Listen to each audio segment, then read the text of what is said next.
Ah. And that shit rocking, right? There we go.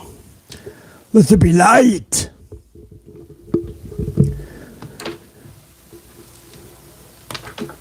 I'm about to get it up on the big screen. That'd be perfect. Thank you.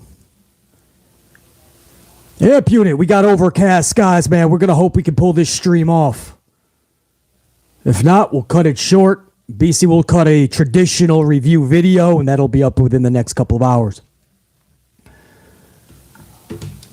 Sadiqua Flowers. Oh, shit. It's Sadiqua. Good to see you up in here. DJ is a prodigy's up in here, man. Carlos Ray, man. How the dogs, Carlos? I haven't asked in a while. JR9 Gaming is rocking up in this bitch. My right-hand man. Strict Tango's up in here. Ron C.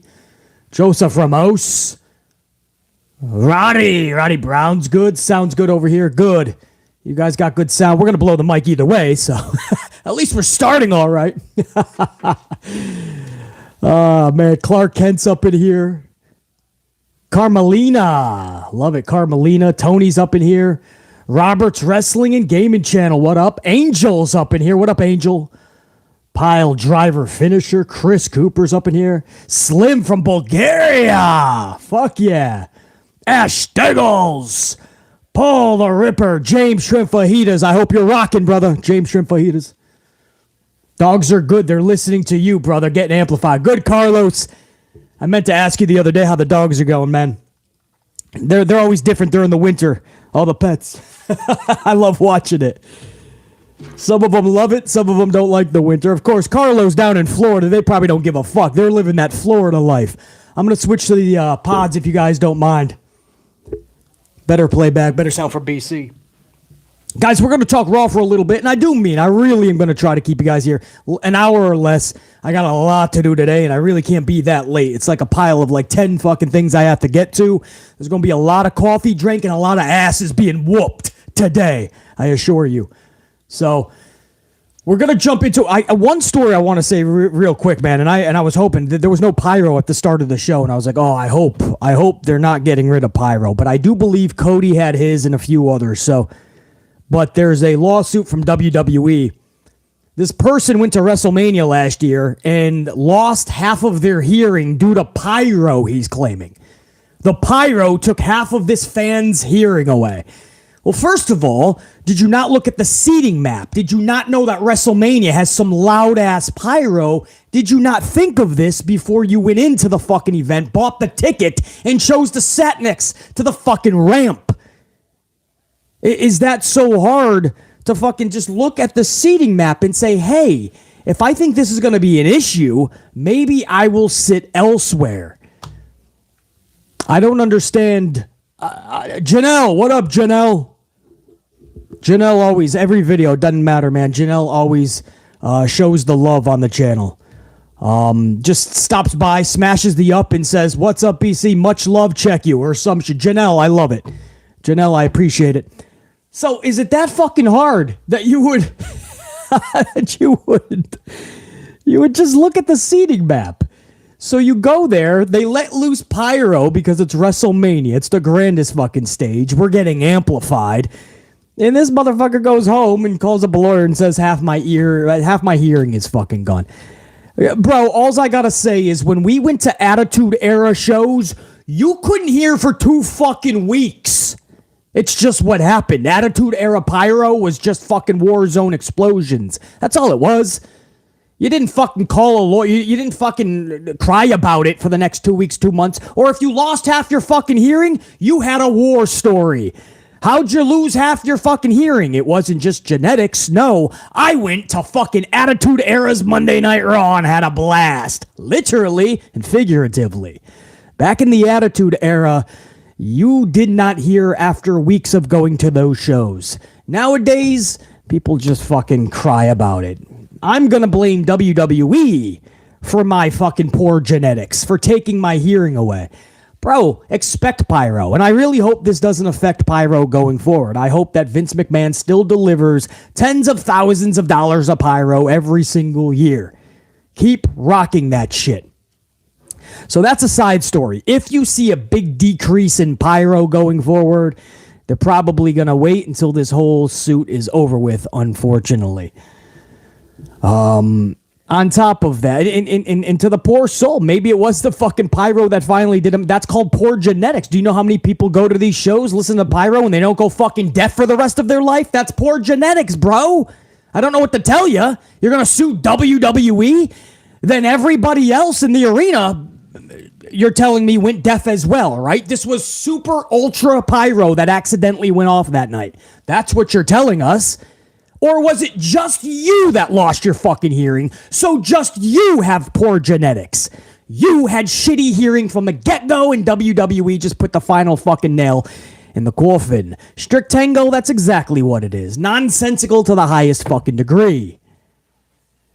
Alicia, gold status. What's poppin'? So that's that. And then Kana Asuka, I love it. We'll get to it, man. I'm loving what I'm seeing out of Kana Asuka, man. This is just another.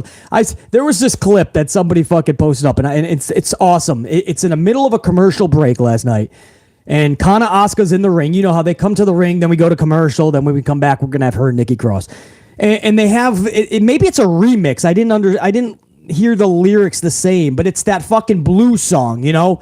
I'm blue, ba-da-da-da-da-da. If I was green, I would die. If I was green, I would die. All right, and I think they remixed it, and it's like another song, but the beat is still there. And Kana Asuka's in the ring just dancing to it, man. Cameras are off. We're in commercial right now. This is just fan footage. And she's just fucking dancing to... could I fucking love this woman anymore? I doubt it. Right? Is what I used to say anyway. She doesn't fucking fail to she doesn't fail me every time. I end up fucking loving her somehow even more. Kana Asuka hoisting that, and I love Bianca Belair. One of the sexiest humans in the world is Bianca Belair.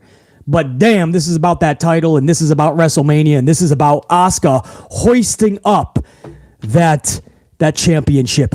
This is the time for Kana Asuka, and I just think she is amazing. She's in her 40s. She's a fucking mother, and she just rocks this industry, first and foremost. And then there was a dream team that got set up last night. Trish Stratus was told to go home. Again, second week in a row, Trish was in, or is it 3 weeks now? She was in New York. So maybe, no, that was last week, right? So 2 weeks in a row, Trish Stratus is there, and creative says, no, we're gonna hold off again. So what the fuck are we doing? We think we're still getting... Dakota Kai does have a legitimate injury as well right now, but we think she's going to be good for Mania. So are you going to go Trish Stratus, Lita, and Becky Lynch versus the Damage Control, Iyo, Bayley, and Dakota? I'm cool with that, and I hate six women's schmaz matches. I hate those type of matches, but that's badass. That intrigues me. That you could do so much awesome shit with. Marie, what's up? Marie, what's poppin'? Jane Donnelly, 2-month membership. What up, Amp Unit? Hope everyone is doing good. Jane, hopefully you're rocking out, man. Appreciate the membership. So you have the 6-woman tag that all of us would be down with. I think they don't quite know what's going on with the Dakota. And now you have this Ronda Rousey, Shayna Baszler business where it looks like Shayna and Ronda are going to win the tag titles at Mania. The problem is you can't have heel tag team Ronda and Shayna versus heel Dakota and Iyo. Sometimes you can do face versus face and heel versus heel. This is not one of those times. Damage Control has not been booked properly, even with titles. Ronda and Shayna are just trying to get some type of relevance in this company. Nobody will care about that match. Nobody. You have to get those tag titles on faces if you're going to go Ronda and Shayna. Now, we only have 6 weeks before Mania, so we're in a clusterfuck here. WWE backed themselves into a corner, a little bit of a jam, a pickle. But you have to get it on faces. Could you imagine if Lita and Becky Lynch were to take the fucking titles and you set up a tag team title match between Ronda Rousey and Shayna versus Lita and Becky Lynch? They could go that route. They could do that shit. But what we thought was going to be the Mania match they set up the tag match last night. We thought it was going to be for Mania, right? Dakota and Iyo versus Lita and Becky Lynch WrestleMania, because they kept pointing at the sign and talking like that's what it was. And then, guys, they announced it just for next week. They said, no, next week, Lita and Becky are going to go against Dakota and Iyo. And that's when I said, oh, they could be setting up for Ronda Rousey and Shayna Baszler. don't get it twisted. What if Lita and Becky get it next week? Bayley will probably have to wrestle for Dakota, obviously. If Dakota is not clear to wrestle, I get it. So Bayley will go with Iyo, and that'll be the tag team. Just like they did recently with Dominic filling in for, I think it was Finn Balor. And then a week previous, somebody filled in for, it was a clusterfuck. So Bayley will have to fill in for Dakota if she can't go. But you could still pull off that tag match with or without Dakota Kai. By the way, we hope the best for Dakota. Again, the storyline injury was because there was a nagging injury, but Dakota should be ready to rock, I believe, for Mania at the very least. So if you drop the titles next week, you have set yourself up for Ronda and Baszler at Mania. The problem is, now we're just throwing the tag titles around, right? 5 weeks at that point, you throw the titles to Lita and Becky. 5 weeks later, they go over to Ronda and Shayna. I guess it makes sense because Lita's not going to stick around that long. So maybe this is just to pass those titles off in a better way because you can't do Ronda, Shayna, Damage Control. That's a lot of information. I hope you guys are understanding and keeping up, man. Because that's one of those things where you can go two separate ways. You could do the 6-woman tag, or you could do the Ronda Rousey, Shayna, Lita, Becky tag match. Either one I'm actually down with. That's a fucking dream team to have Lita and Becky, and we're going to talk more about that coming up. So that's just some quick hits before I start this review. Again, this is going to go kind of fast. This was mostly uneventful. I think they put all their chips into the Elimination Chamber. I think they're just fucking exhausted from the whole Canada experience, which has been wild from top to bottom, and so many stories came out of it. A really good Elimination Chamber, some good shows. And I think last night was just, it's like running your car, going down Route 66, and you fail to go to the next gas station time after time. And finally, you're just kind of running on E. You know you got to fill up the tank, but you're enjoying Route 66 so much. There's so much to see, man. And so much adventure out there. And then you finally realize, all right, we're on E. We got to regroup. And I think this is what WWE is definitely going to do this week. So let's start from the top. Let me get another swig of coffee. We'll start from hour one. Sami Zayn was actually on the red brand last night. Let me get a swig. And he got a 3-minute ovation, Sami Zayn. Now, if you take that 3-minute ovation last night, if you add that to the 6-minute ovation Friday night, and the 5-minute standing ovation Saturday before he even locked up with Roman, that equals 14 minutes of a standing ovation. Now, that would beat, collectively, 14 minutes would beat Hogan's 9-minute ovation on the Raw after, I believe it was Mania 18. I believe it was WrestleMania 18. Hulk Hogan comes out and he gets that fucking standing ovation. It was like a 9-minute Hulk Hogan standing ovation. I'll never forget that. But if you collect these Canadian 3 nights for Sami Zayn, it was 14 minutes, man. What a weekend for Sami Zayn. And he ends it on the Raw brand, the red brand. And Sami says, everyone kept telling me to finish the story, finish the story. So he says, I felt I let everybody down. Everybody told me to finish this thing. Everybody said they believed in me, even when I didn't believe in myself. And he says, I just had to finish the story, and I didn't do it. So he says, I feel like I let everybody down. But the truth is, around here, the story is never really over. However, we are, it's clear, in the final chapter. And there is somebody that I would like to have come out here right now. Kevin Owens, please come down here. So Owens, sure enough, hits the ring. Solid ovation for Kevin Owens as well. Sami Zayn says, and I quote, he's sorry, I guess. He knows they're beyond words, and all the friction and all the tension and all the past that they've had, they're beyond words. But please accept his apology. And on top of that, he knows that KO, just like him, wants nothing more than to just take down the bloodline. But he says the only way to do it is together.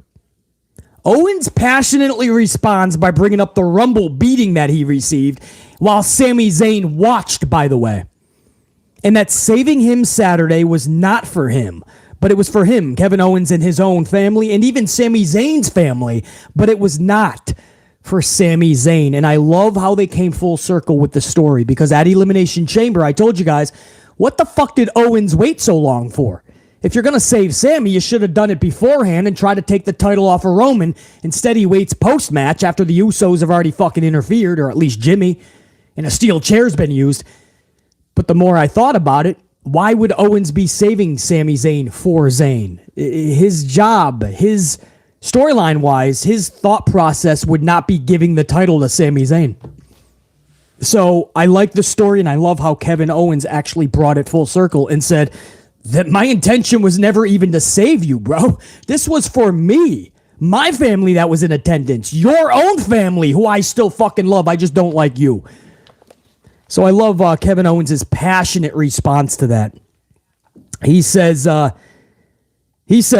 now I'll do it as I've always done it, on my own, because Sami said the only way to take them down is together. But Owens says, I'm going to do it on my own, but if you need help taking down the bloodline, I can fucking speak. Blah, blah.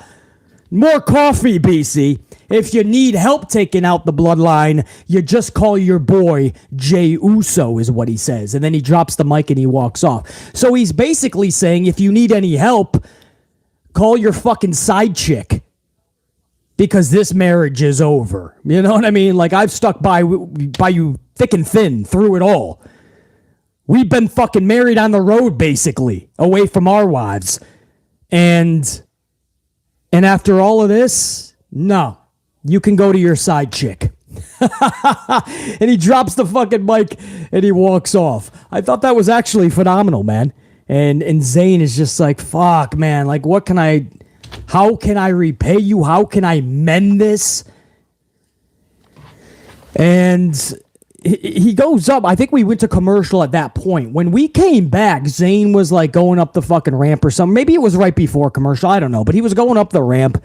And Baron Corbin comes fucking steam barreling out of the curtain, takes out Sami Zayn, gets in the ring, starts talking a bunch of gibberish. You're an embarrassment to Canada.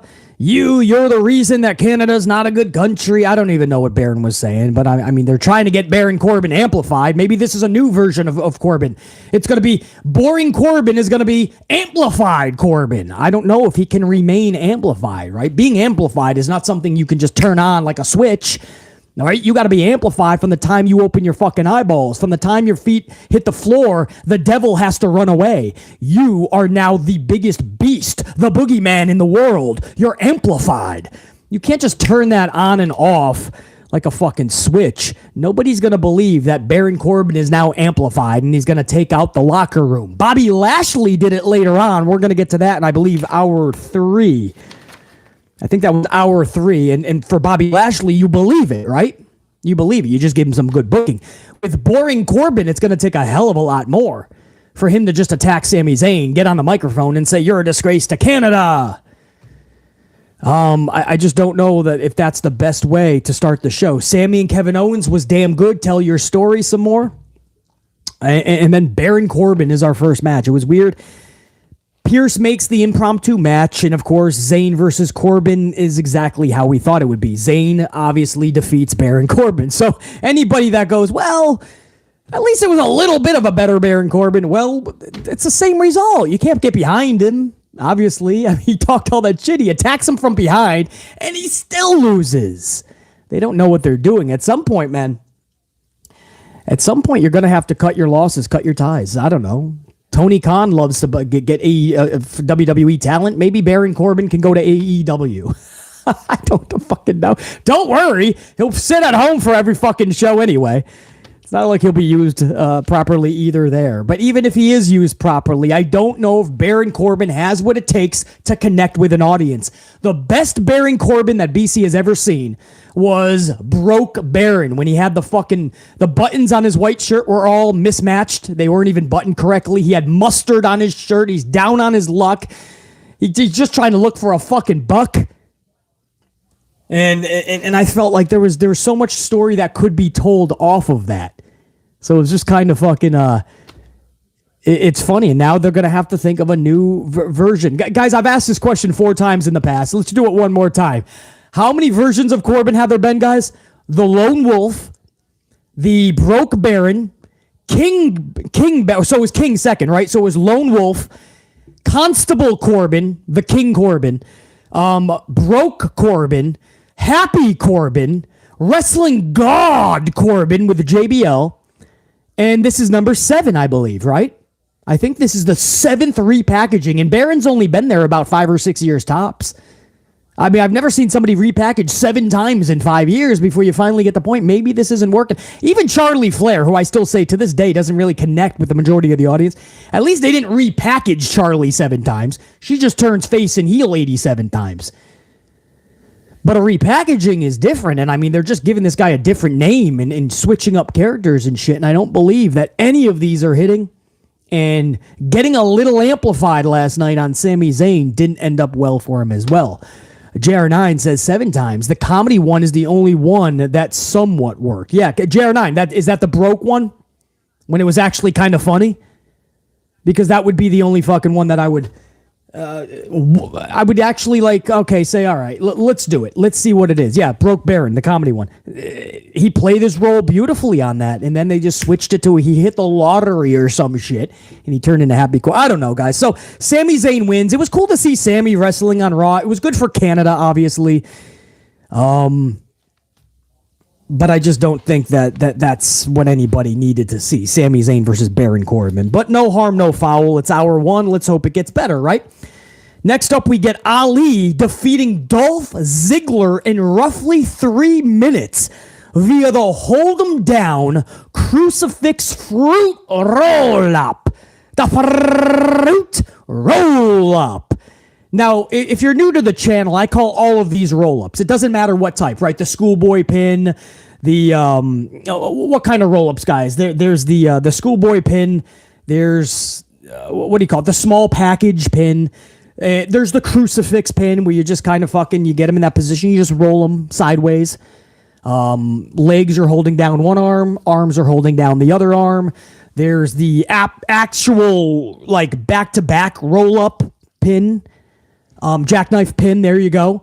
Yeah, you guys are already throwing the fruit at the fucking screen, I see. Hold on, let me get the big screen up. Yeah. That might have been JR9. I think that was the only fruit roll-up of the night. So if you guys got any fruit from the market, go ahead and throw it at the screen now. That was your only fruit roll-up, I believe.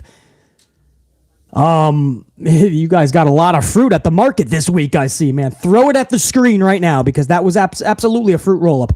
JR9 says that was the only roll-up, 11th of the year. We're only in February. So I guess it could be worse, man.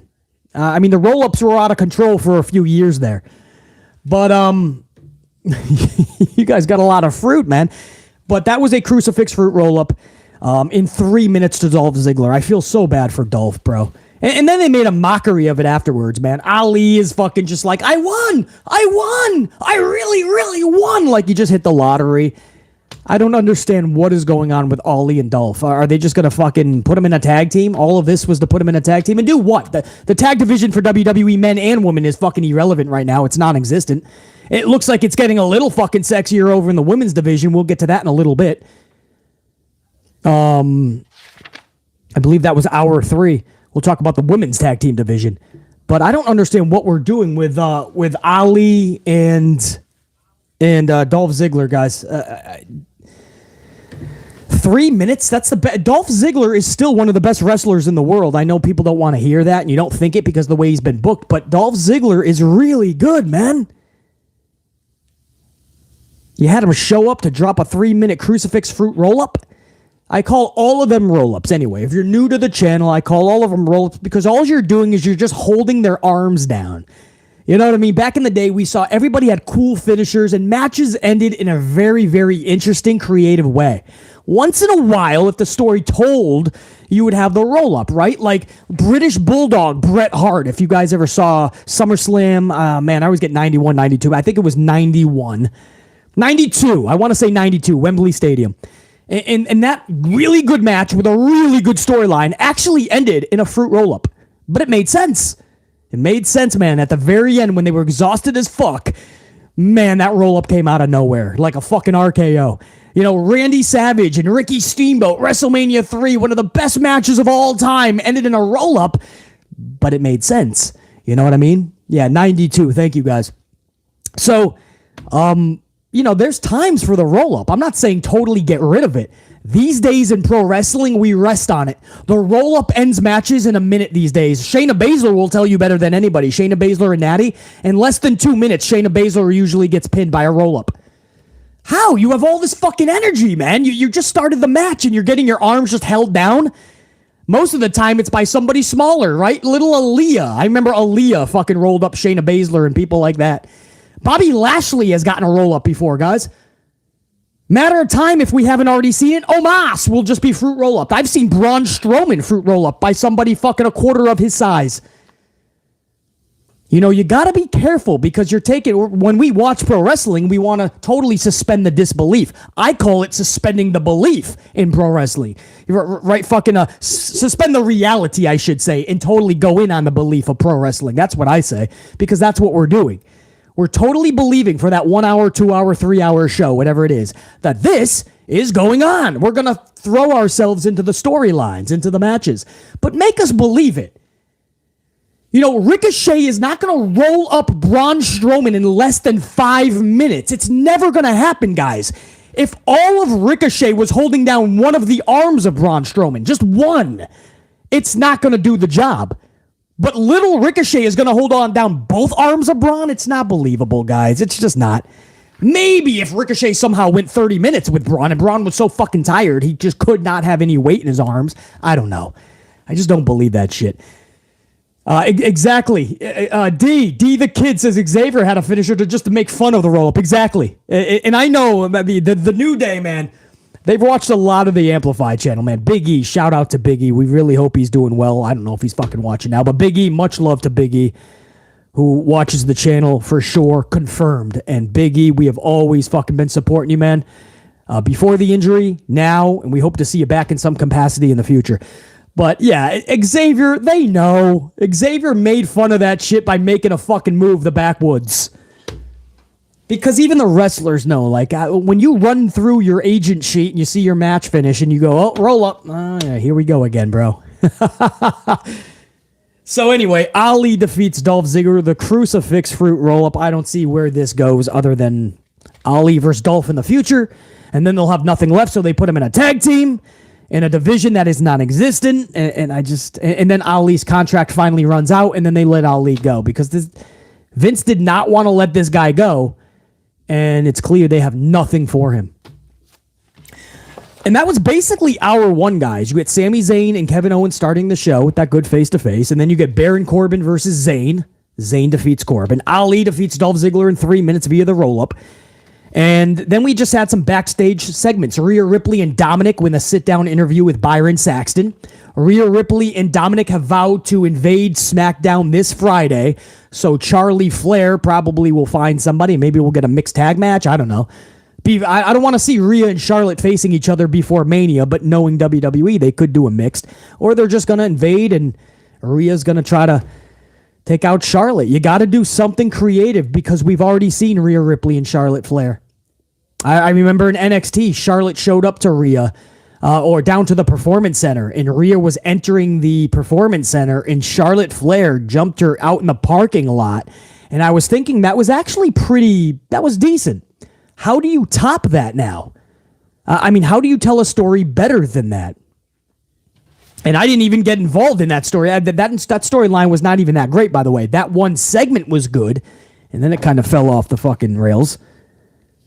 So Dominic and Rhea Ripley vowed they're going to show up on SmackDown. Charlie Flair warned. And also backstage to end hour one, Miz is in an interview with Kathy Kelly.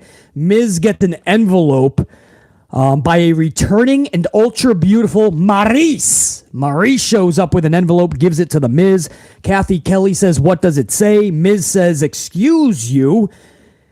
Miz says, "This needs to be broke by a world-renowned journalist."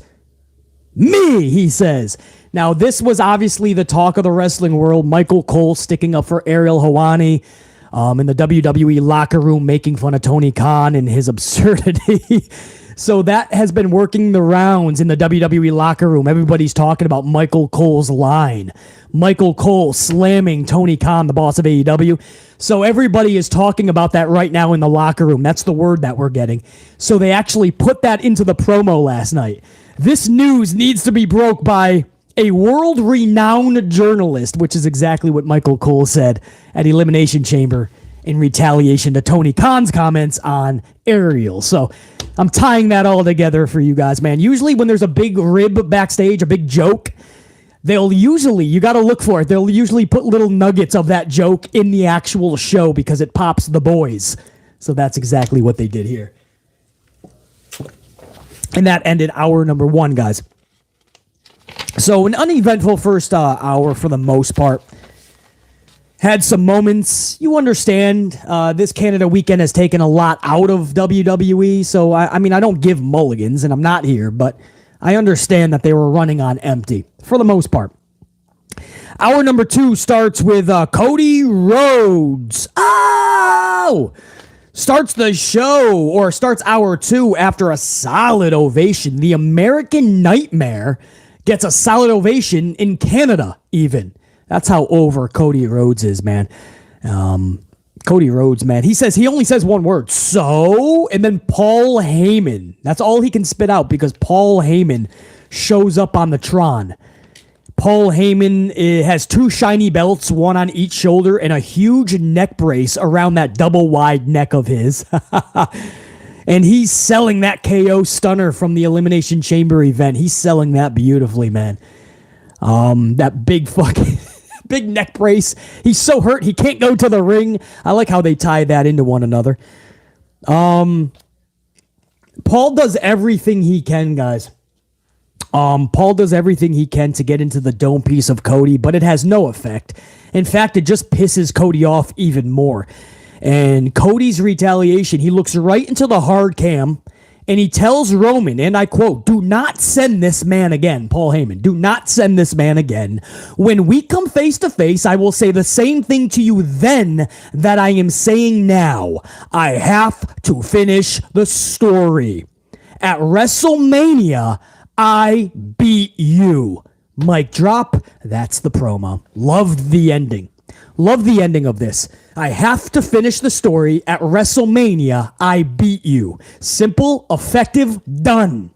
The rest of the interaction between Paul and Cody, they set the bar so high 2 weeks ago that this was 18 notches down from what we saw 2 weeks ago with Cody and Paul. It was nowhere near that, but I also believe that was on purpose as well.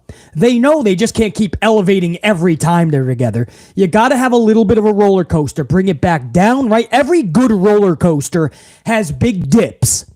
Big dips, because you want to go right the fuck back up and go sky high again for the next big drop. And you just keep fucking your rock, right? Well, this is the same way. You just can't keep fucking elevating because then you're going to have to eventually take that fucking dive. And it's going to be even longer down if you prolong it and put it off. Drop it back a little bit, right? Let's everybody come down from fucking cloud 9, which everybody was 2 weeks ago with Cody and Paul Heyman. Bring it down a little bit. End it strong like Cody did. And then the next one, I expect the next time Paul and Cody are in the ring together, and it should be with Roman, I expect that to be a promo masterclass. So, should be damn good, man. But that visual with Paul Heyman, a title on each fucking shoulder, he's got that big fucking neck brace. Fucking love that shit, man. So, effective, man. Simple, effective, done. Afterwards, Cody did admit that the promo time got cut short.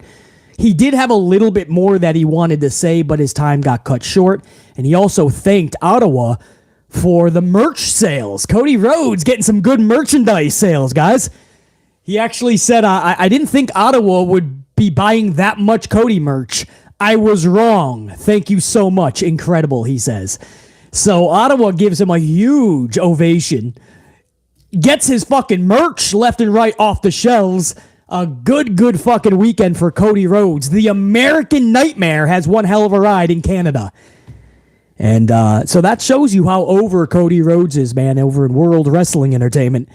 I still can't. I can't. I've said this so many times, unit. And I continue to say the same thing. I still can't wrap my... Here we are a year later, and I cannot believe that the executive vice president of All Elite Wrestling is about to become the WWE undisputed Universal WWE Champion, bro. I can't believe that an executive vice president, one of the people that founded AEW, is about to be WWE Champion. I can't even fathom that, man. Of all the fucking people, and how over Cody is. You know, sometimes you leave and you just become bigger. You get better. Your value goes up. I'm sure that's what Sasha Banks thought as well. Not me, Strict Tango. I'll tell you that much, bro. JR9 beyond wild. I just can't. Yeah, Iman. Yeah, Omega. I think H was always gonna look for Omega. I think Omega just.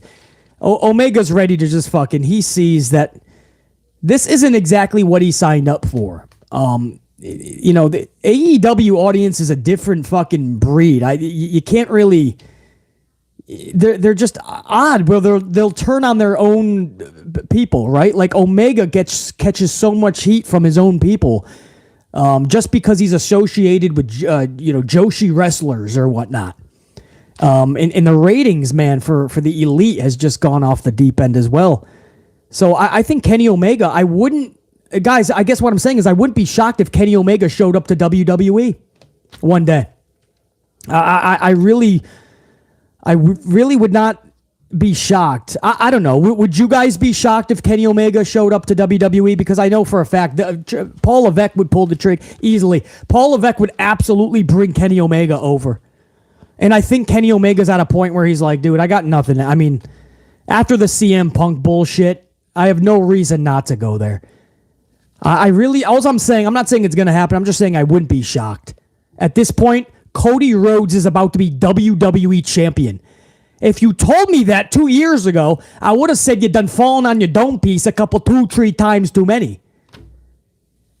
I mean, I can't even believe that Cody Rhodes, and it has to happen. I mean, that's the story, man. So we'll see anyway. But that's Cody Rhodes and Paul Heyman's second time together in a promo. Only this time, Paul was over on the Tron. He was on the Tron cutting his, and it was nowhere near what it was 2 weeks ago. Totally understand that. But a decent way to start hour number 2 for sure. Kana Asuka was the first matchup of hour number 2, and she took on Nikki Cross. Cross does her best, but Asuka is just on another level right now, guys. Asuka taps Cross out with the armbar. Post-match, Bianca Belair, one of the fucking sexiest human beings on the planet, she comes to the ring looking like one of the sexiest human beings on the planet, and Bianca Belair, still thinking that Asuka is her good buddy, right? Right. Belair is just smiling. Belair's like, all right, we're going to have a fun match at Mania. And she's just smiling with Asuka, and she just points up to the WrestleMania side. And Asuka's always smiling anyway, you know, like you never know what the fuck she's thinking anyway. And she's smiling, and then all of a sudden, guys, Asuka just starts spitting up her blue mist, smiling as she's gagging up this blue liquid. And Bianca Belair is sitting there like, the fuck is up with this chick? The fuck is she doing? Like, this is not the same Asuka that was your fucking wing gal, right? While you were playing the spotlight character, and you had Asuka on your left, and you had, Alexa Bliss on your right, and they were just your wing girls. No, this is somebody who's done playing the third wheel. This is somebody who is now going to rock WrestleMania and take your title. She's showing you that this isn't just about fun and games. You're now dealing with the fucking Kana character. And I love that. There was this little post sent out by Kana Asuka, and it was great. She says this. This is what Asuka said. She said, some people are afraid of clowns. No, not me. She says, I miss my old character in Japan, and I'm happy to have her back. And of course, that character is called Kana, and it's a twist. It's basically Asuka with the volume turned up to 10, And Kana is just more diabolical. Kana is more scary for her opponents. Kana will go the extra mile, more vicious. Just everything that we love about Asuka with the volume turned up is Kana. And to hear her say how much she missed that, man, it's so cool that she gets to have that back. And it's so cool that she gets an immediate push. I gave Paul Levesque a lot of shit, and I still probably will when he caves into something that we know is VKM and he doesn't stand up. I will give him shit.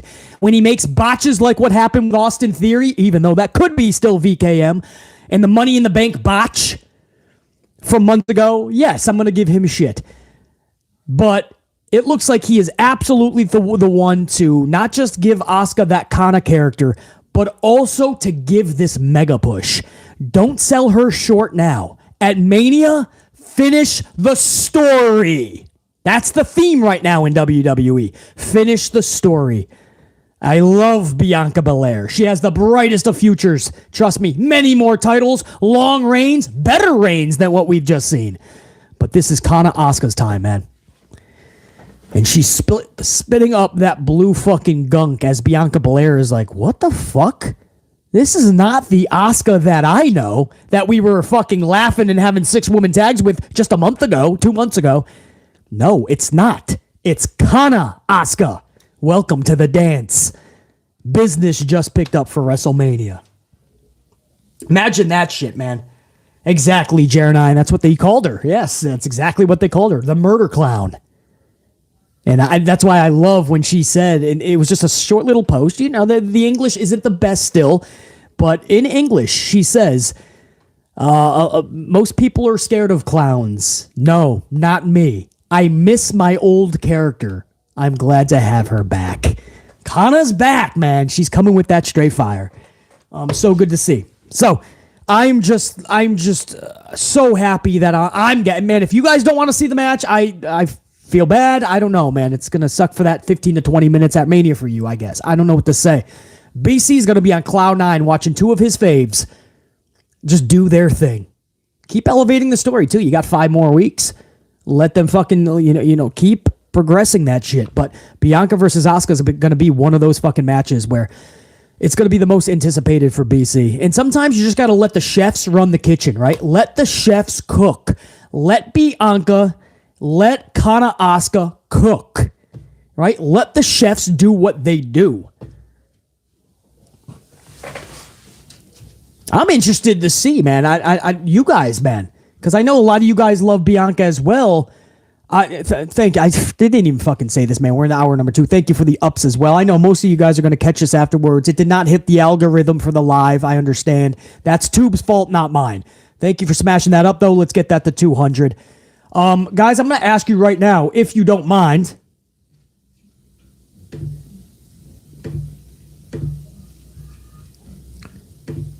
I'm going to ask you guys who you have in that match.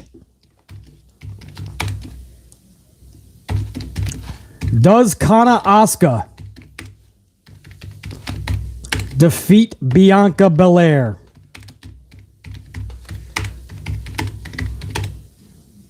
for the title at Mania? So a simple question. Does Kana Asuka defeat Bianca Belair for the title at Mania? If you don't mind, man, let me know what you guys think. Because I know a lot of you guys think Bianca should hold it, keep it going into summer. I don't know. I just think there's other ways you can utilize Bianca. It doesn't have to be for a title too, by the way, but see what you guys got, man. 50 votes already in. 78% say yes. 22 say no. I'll let you guys fucking chime in for a minute here, man. Interested to see, because this is one of the biggest matches for BC. It's going to be one of the biggest matches of Kana Asuka's career and Bianca's. You think about Bianca Belair's fucking career so far in WWE. Think about it. Look at her. How many WrestleManias has she had, guys?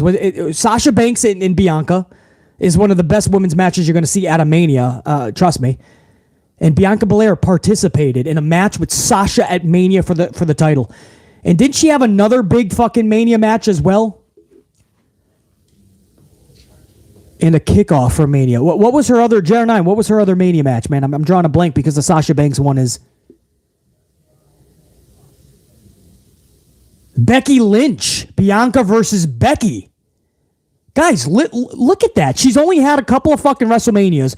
She has fucking taken on Becky Lynch, defeating Becky Lynch and Sasha Banks at WrestleMania 2-0. And she's about to go to Kana Asuka. I love streaks, but let's not get carried away, man. I don't know if she takes this one.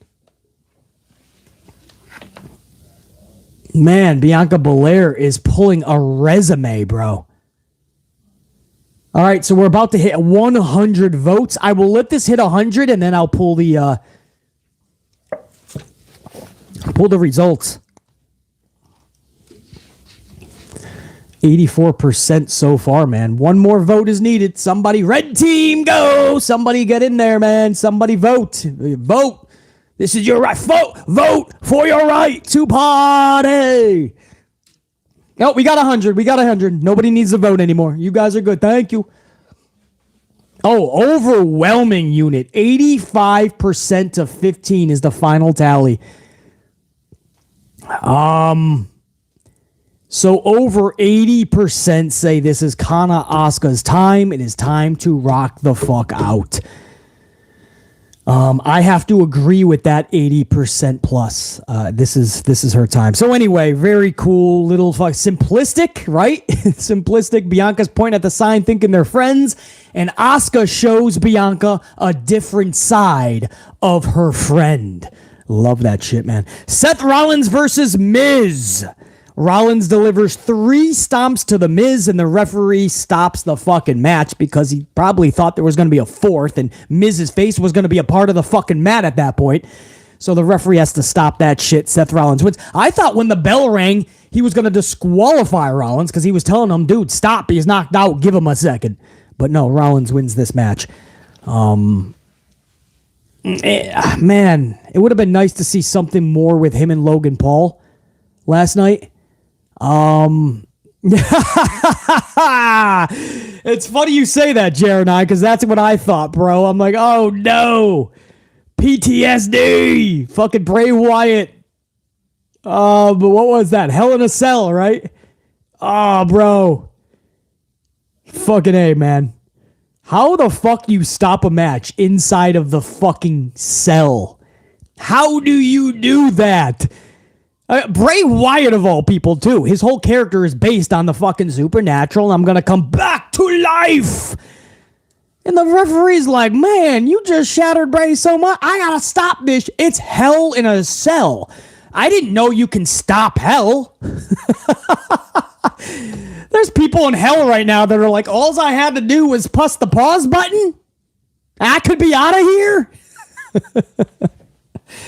The fucking referee stopped the fucking match. And then they wondered why everybody shit on that, bro. Seth took a huge hit, guys. Seth Rollins' character in the ovations, everything was never the same after that. My boy Bray Wyatt had to fucking bounce back 10 times harder for that shit. WWE took a big hit on that, man, because that made 0 sense. It's called Hell in a Cell. Let me just stop the match because it's becoming too hellacious. What? DJ is a prodigy. Says hell froze over that night. That's funny shit, man. Yeah, that was the reason he pretty much had to turn heel in the first place. Yeah, because he was never the same after that, man. Totally true, unit. JR. It's just, man, that's what I thought of, though, too, man. When he did the stoppage, I was like, wait a second. That's familiar. Just obviously not much on a much smaller fucking stage and just with the Miz. But 3 stomps and Miz is put to rest. So we're gonna find out what was in that fucking card another time. We never saw what was in the card that Maryse handed him, right? Is that just her saying she's pregnant again? I don't think that's the case because Maryse was in there in her wrestling fucking gear and looking ultra sexy. So I mean, if Maryse is pregnant again, that is one of the fucking sexiest mamas you're gonna see. So did we see he'll be the Mania host? Oh, is that what it is?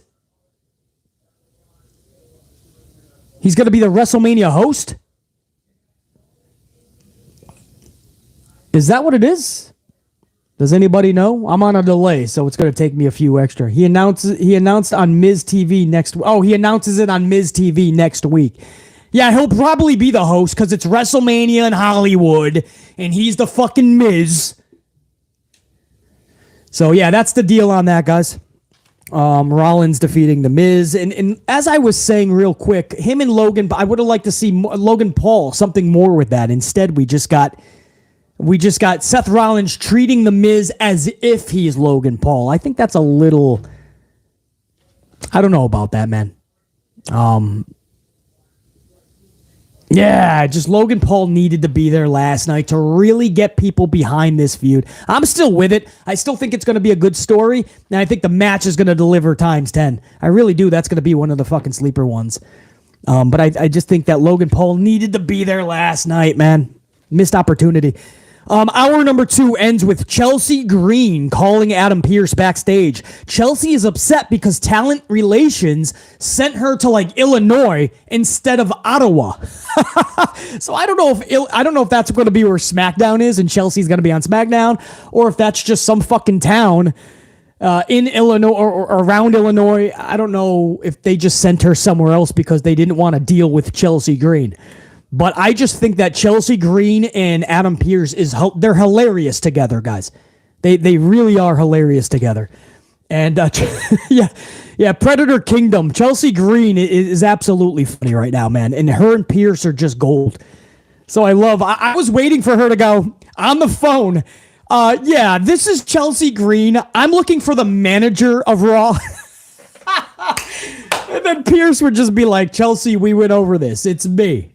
So I'm just loving Chelsea Green and Pearce. Chelsea Green was sent to another fucking town last night thinking it was Raw. Such a fucking diva, bro. Dwayne, absolutely, man, giving the comedy right now. JR9, absolutely good chemistry. Karen Green says King Wrestling. I love that. Karen Green, go to Triple H and go off on him. I would love that, bro. Chelsea Green goes up to fucking Triple H and starts complaining about the manager of Raw and SmackDown, Adam Pearce. And fucking Triple H is like, what the I don't have time for this. There's so much you can do with King Wrestling. Can I use that? Karen Green. There's so much you could do with that, man. And that's what ended hour number 2. I'm telling you guys, this is, whether you like the shows or not, like this we're about to go over hour 3 in a minute. Even though this was an underwhelming Raw, there's so many good things you can take and make something special. A couple of things they are, and so much needs a lot of work, but there's a lot of promise right now in WWE, and that's something I have not seen in 10 fucking years. And it kind of gets me a little excited about what we can do, what they can do, what we all can do if we just do the right things, man. Because there's a lot of good shit that I'm seeing, man. So much shit has potential. That's not, since I started this channel, that's not been the case. So there's a lot of promise right now in WWE. That might be music to people's ears. That may fucking piss people off. But there's a lot of promise in this company right now. Little things like Chelsea and Adam Pearce backstage. To bigger things, obviously, like Bloodline, Sami Zayn, Cody Rhodes and his story, and even Bray Wyatt and what they can do with him. I don't know what they're going to do with him and Bobby, by the way. We're going to get to that in a couple of minutes. Hour number 3 starts off with Ding Dong. Hello. I'll get to that. Let me get another swig. So hour 3 starts off Ding Dong. Hello. This is going to be Bayley and her guests, Dakota Kai and Iyo Sky. However, Becky Lynch comes out and declares that she wants to take the titles off of Iyo and Dakota. Bayley says, with who? You have no friends. So Becky says, yeah, about that. Lita's music hits. Lita returns to WWE. Lita hits the ring with Becky Lynch, and they lay down a tag title match. We believed at the time for WrestleMania. They kept pointing at the fucking sign. They were looking at it. They were eluding like they were going to have a tag title match at Mania. And I wasn't totally against it, actually. But we found out later that it's going to be next week on Monday Night Raw. And that's when BC started thinking, oh, are they switching up the game plan? I'll explain what I mean in a second. But first, let's finish the segment. So Lita and Becky come into the ring. They lay down the challenge. They say, well, unless you're scared.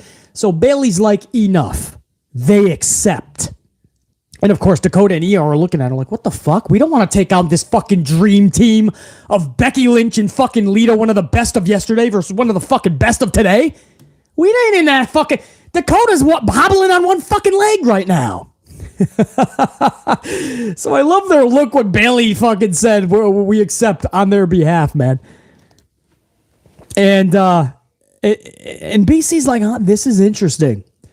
This is an obvious fucking dream team. If you're going to try to get a division started, yeah, that's going to turn heads. People are going to fucking view Lita and Becky Lynch, a fucking dream team, going for titles.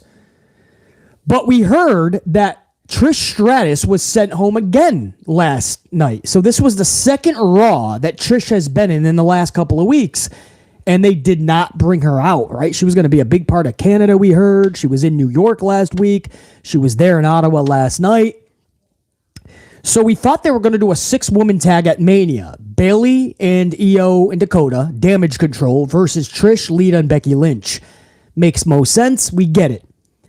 Then we hear that Trish, they had nothing creatively. They sent her back. They're putting a pin in that, right? We'll call you when we have something. Now they're going next week, guys. Not Mania. Next week. Supposedly, Dakota and Iyo are defending the tag titles against a dream team, Becky Lynch and Lita. Now, with Ronda Rousey and Shayna Baszler on a collision course for WrestleMania's tag title, a tag title match at Mania, it's clear that they want to set up Rousey and Shayna for that match. You can't have Dakota and Iyo. It's going to be fucking horrendous. It's not just heel versus heel. People don't care about Dakota and Iyo the way they should right now, and that's because booking has failed them. On the flip side, unfortunately, mind-bogglingly, people don't give a fuck about Ronda and Shayna because their booking has been atrocious since they both got to the main roster. So nobody's going to care. You're going to have Ronda and Shayna take on true, legit, bona fide faces. It's got to be a match people are going to want to care about.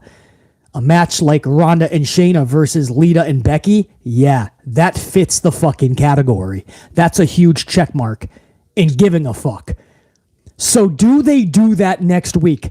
Amplified unit, what do you think? Does Becky Lynch and Lita actually take the titles from Damage Control next week? And then you have to believe there's nothing to do with Trish in that scenario. Then you have to believe somehow we're going to get the Ronda Rousey Shayna Baszler match against Lita and Becky. How do you guys think this plays out? Jer9 says Bayley causes a DQ in my guess. So then, Jer9, are you thinking Trish still comes back and we still get the 6-woman tag at Mania? No, yes, no, I can see it. No, nope. VCAM won't let it. Maybe. No. No, we don't want that. Yeah, then Trish. Okay, so you're still thinking we get the 6-woman. We're going to find all... Next week will tell us exactly what match we're... Probably Trish shows up next week then. Yes, they will take the tag titles of Ray. Bayley's interference and then Trish returns, says Ray. Gold status. Bayley causes the DQ. Trish makes the save. Yeah, so we're still thinking that Bayley is going to cost them the match and the titles. Trish will come in, and that sets up the six woman. Yeah, so it could be, man. Yeah, some of you guys think Bayley Trish one-on-one. So you have Ronda Rousey and Shayna versus Lita and Becky Lynch, an absolute bona fide dream team for the tag titles. Make them relevant at least for a fucking night. And then Bayley takes on Trish in what some would consider a dream match. I don't know if it's a dream match in my category, but it's a match I would love to see one-on-one. One of the best today versus one of the best of yesterday. One-on-one at WrestleMania. You got 2 nights. You want to fill the card with some fun, interesting matches. Exhibition match. No harm, no foul. No title on the line. Bayley versus Trish. I got the fucking 15 minutes for that. So there's 2 ways you could go. 2 ways you can go. It's either going to be a 6-woman tag. Trish, Lita, Becky versus Damage Control, or you're going to get 2 separate matches. Tag titles, Ronda and Shayna versus Lita and Becky, and one-on-one, Bayley versus Trish. All right, that was a lot of information, guys. I know, but that's the scenarios that we're set up with, and all of them are actually pretty fucking interesting for BC anyway. So salute to how WWE did that, man. I know that a large part of that was because they were going to Canada, but I love, man, Lita and Becky, it's something about them. I'll tell you right now, I've never been a big Becky Lynch fan. I've always given her credit, and I'll say right now that her and Lita are absolutely captivating me to see where this goes. But I've never been a big Becky Lynch fan, and I'll be the first to say Lita and Becky have such good chemistry. It's almost like they just belong together. One-on-one last year at the Chamber, I was so into that storyline to the point where at that time, going into the Chamber, the best storyline for BC was actually Lita and Becky Lynch one-on-one. Lita going for Becky's championship. I fucking loved it. Them as a fucking team, I fucking love it.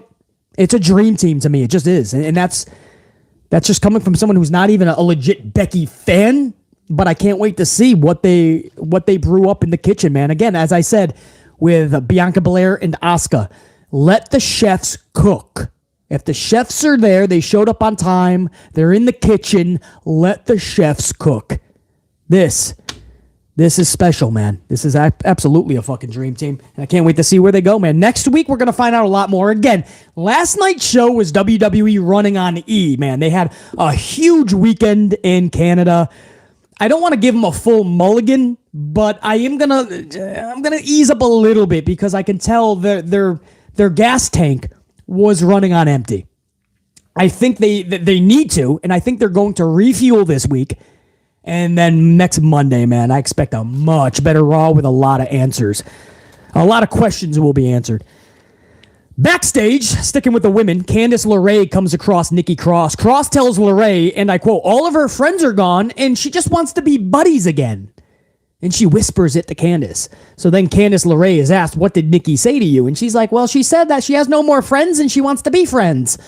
I just don't know what to think anymore. And Candice LeRae runs away.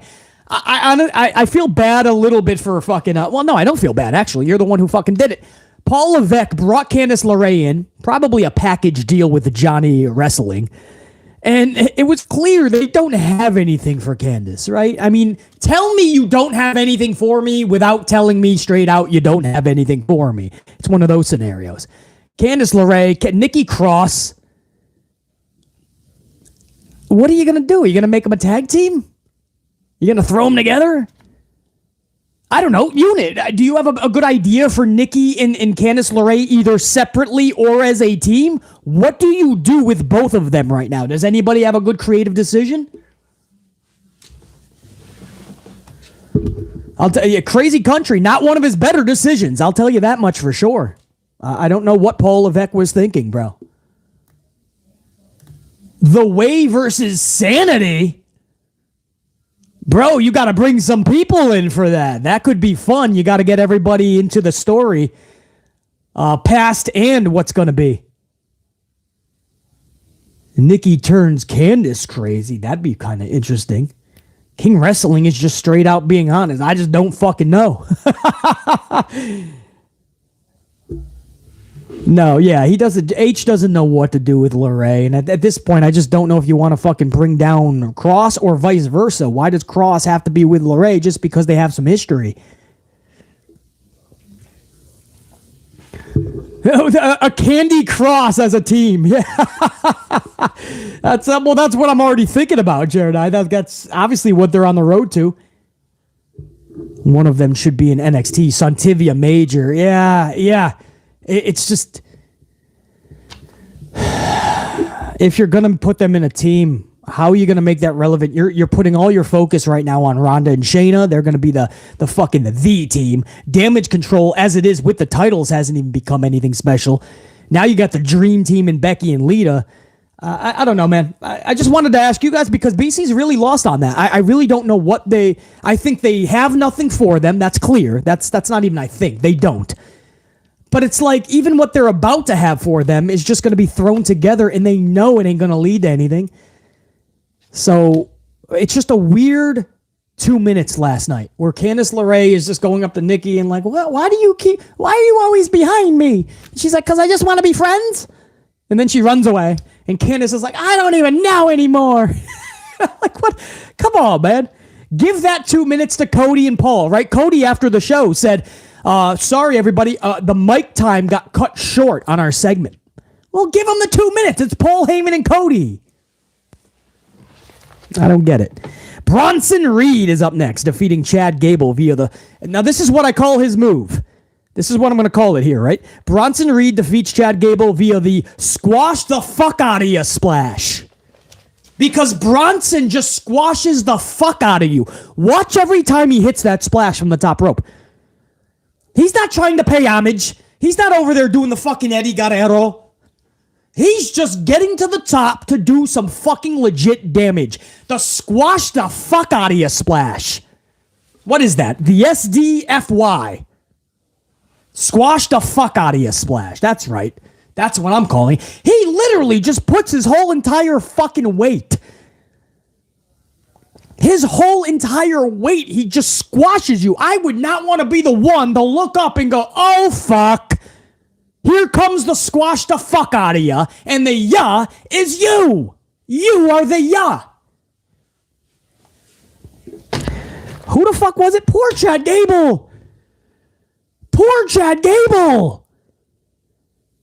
That's not like just a wrestling splash where you protect the fucking spot. I'm not saying Bronson's being reckless, by the way. Obviously, they're doing it in a way where everyone's good. But but it's not like one of those things where you land on your elbows and your knees more than any. He just is like, all right, here we go. Hey, Chad, I'm going to fucking squash ya. Brace for impact. Boom. Boom. Squashes the fuck out of this motherfucker. Literally, if Bronson did that in the Pacific Ocean, every fucking whale, every fucking dolphin, every fucking fish, every jellyfish would come flying out of the fucking ocean. Bronson Reed flying into the Pacific, everything would just go fucking haywire. Everything would go all over the place. Everything would come out of the fucking Pacific. That is a lot of weight. And Chad Gable legit got squashed.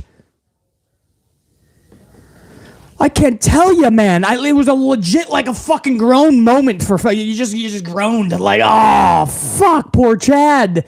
They're gonna be scraping him off the canvas for the next 3 weeks.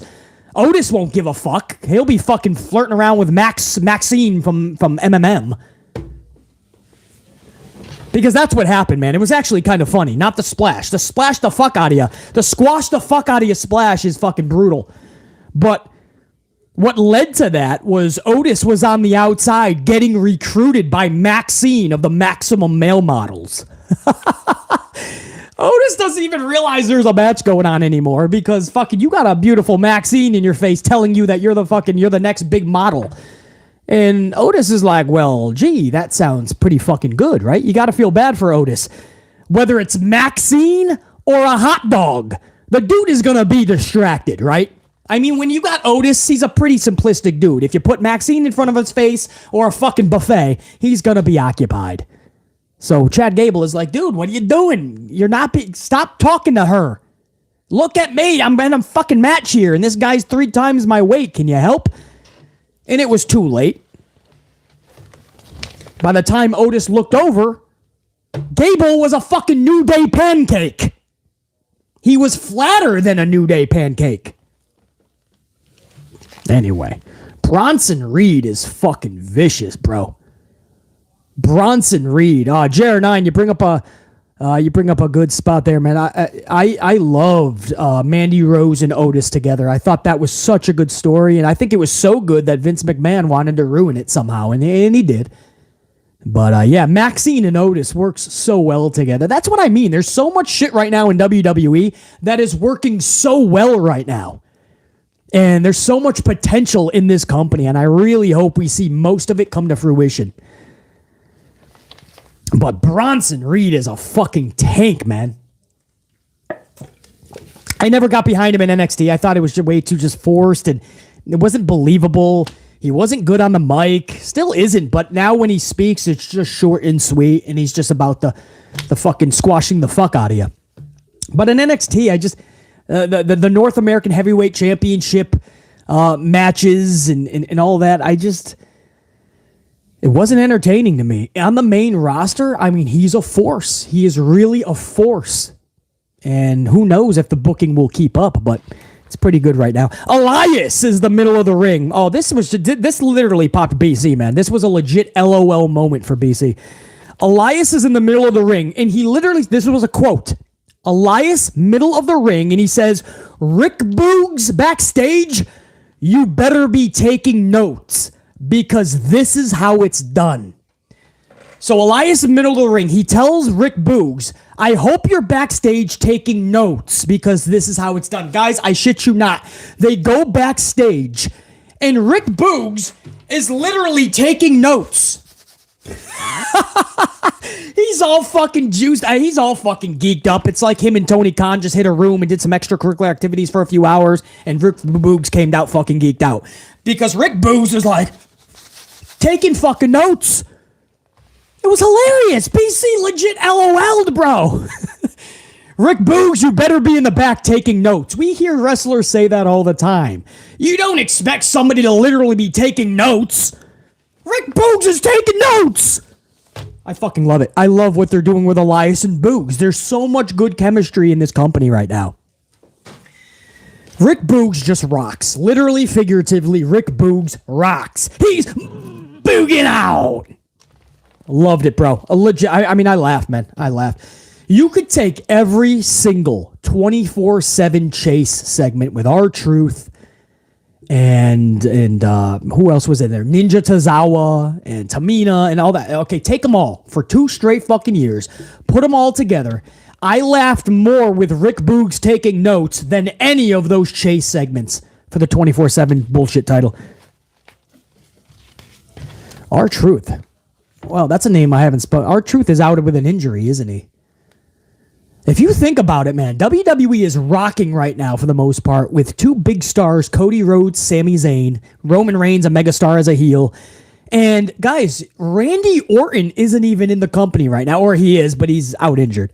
Randy Orton is out. AJ Styles could easily be still one of the biggest people in that company. His booking has sucked for 2 years. But you don't even have Randy Orton. You don't even have AJ motherfucking Styles. And WWE is doing some of their best business in a long time. Yeah, it just made me think of that, man. Through R-Truth, you got several injuries right now. Yeah, Jared and I, good point. Big E. Big E was a fucking champion just a couple years ago. Big E's out as well. Big E is a big part of these fucking shows. You got a lot of big injuries right now. So anyway, he tells him to take notes, and then he says, tells Rick Boogs to take notes. Boogs is actually taking notes. Elias says, who wants to walk with Elias at WrestleMania? Bobby Lashley hits the ring, and Lashley just destroys Elias. Lashley gets on the mic and he says Brock panicked at the Elimination Chamber and resorted to a low blow because he knew no one kicks out of the Hurt Lock. Not Brock Lesnar, not Bray Wyatt, not Elias, nobody kicks out of the Hurt Lock. So this was another seed planted for Bray Wyatt versus Bobby. Last week, Wyatt said, I want the winner of Lashley and Brock, whoever that is. Lashley brought up Bray Wyatt specifically in that promo. This is another seed planted. Now, unit, it looks like we're getting Wyatt and Lashley. How do you guys book this? Come on, put your creative hats on, bro. How do you book Bray and Lashley, bro? Lashley has to lose. Bray can't lose at Mania. He always loses big matches. What we saw at that last fucking pay-per-view, at the Rumble, I should say, over LA Knight, that's how you book Bray Wyatt. You don't have him just lose in his next pay-per-view against Lashley. But Lashley, he really needs some big W's. I don't know if this is the match I would go with. I was more excited to see Brock and Bray because Brock can lose and just go away for another 9 months like he usually does. Yeah, I'm not just saying who wins. I know Bray has to win, even though Lashley can't lose either. But I don't know how you book this, man. I don't know how well Bobby is. JR9, do you think Bobby's going to work well with Bray naturally? I don't know. You might have to have a reformed Hurt Business, but on that, Lashley was slapping fans' hands last night. Did you see that? We thought he was heel again, the way he was with the Brock Lesnar rekindled feud. And then he was last night slapping hands again with fans. They don't even know what Bobby Lashley is. We don't even know what Bobby Lashley is. Is he a heel? Is he a face? He doesn't even know every week.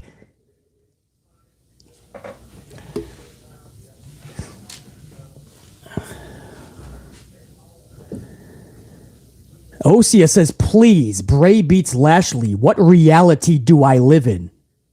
A pretty decent reality. Bray can't lose a big... What are you talking about? Bray can't lose a big match. I've seen Lashley get fruit roll-up. What reality are you living in?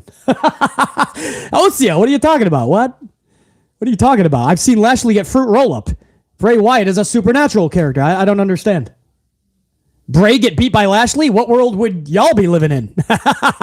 Just saying. I don't understand what we're talking about here. Come on, let's get smarter here, guys. You can't have Wyatt show up and lose that Mania to anybody right now. Not even Brock Lesnar. The fucking beast. Come on, I need you guys to think here. I need you guys to think. You're the amp unit. Let's rock. Smarts. This is what sets us apart. We got to be smarter. We can't just book foolishly here, man. This is why I said Lashley and Bray anyway is odd to me. Come on, you gotta be smart here. And I'm talking to WWE as well. You better have a plan for this. You gotta. Yes. Osea, I see men like Lashley run through guys. He did it again last night. And then what happens, OCOYB? You know the booking. And then what happens? Lashley gets rolled up. So he looks like a beast for a couple weeks, and then he's rolled up, and then he loses 3 matches in a row.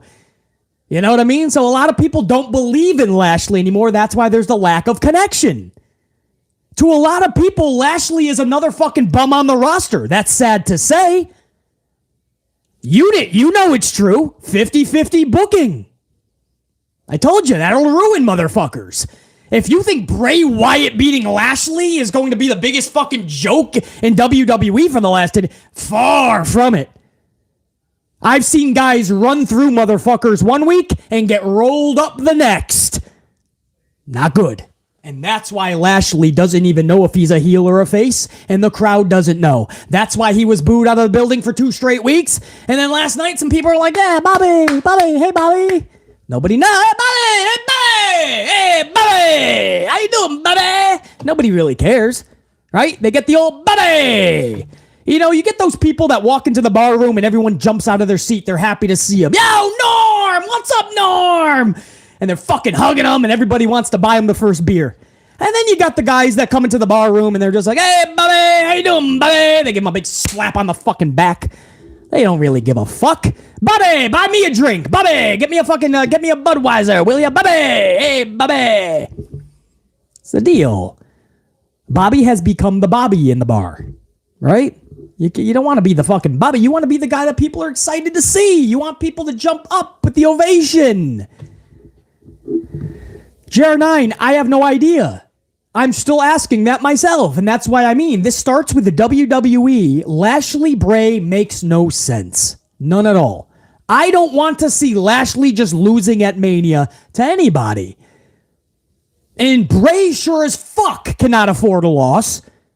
He just came back as this fucking supernatural badass. We're still trying to get all these questions answered. He has this kick-ass defeat of LA Knight at Royal Rumble, and then at Mania, he just loses to Lashley. I don't see what WWE is trying to do here, and who knows? Maybe that's not what we actually get at Mania. We'll find out more on the Blue Brand, I'm guessing. Cross versus Bray makes more sense. Oh, I don't know who said that, man. I'm on a fucking delay as it is. Somebody said, somebody mentioned Cross. Oh, man. I didn't see where that was, guys. Somebody mentioned fucking Karrion Kross. Johnny Thunder, maybe? Maybe it was Johnny Thunder. I don't know, somebody, but yeah, that makes fucking sense. And by the way, Cross can fucking lose and still save face. There's a million ways. I just said that about LA Knight at the Royal Rumble.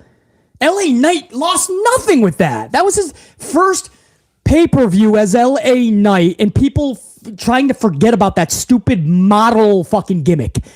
And he played the story beautifully. He played his part beautifully. Bray did what he got to do. LA Knight stays away for a month. He's going to come back and let LA Knight kick ass afterwards. Cross is the same thing. Cross can take an L here against Bray of all people, and Cross will still be fucking good. The storyline with Brooke and if they did something with Bray and Alexa, and then you would have had Cross and Scarlett Bordeaux, then the story would be even more fun. And he's the only one, by the way, that I would say he can lose and save face. Other than that, Karrion Kross should be given the world right now. Really make people believe in Karrion Kross. It's a character that we have to believe in fully. Bray would be the only motherfucker I would want to see him lose at a pay-per-view right now in 2023. Other than that, Kross should just be running through motherfuckers. So we'll see. So that's what I have to say about this weird Bray Lashley thing. Last night, Lashley yet again is looking like Lashley the Beast.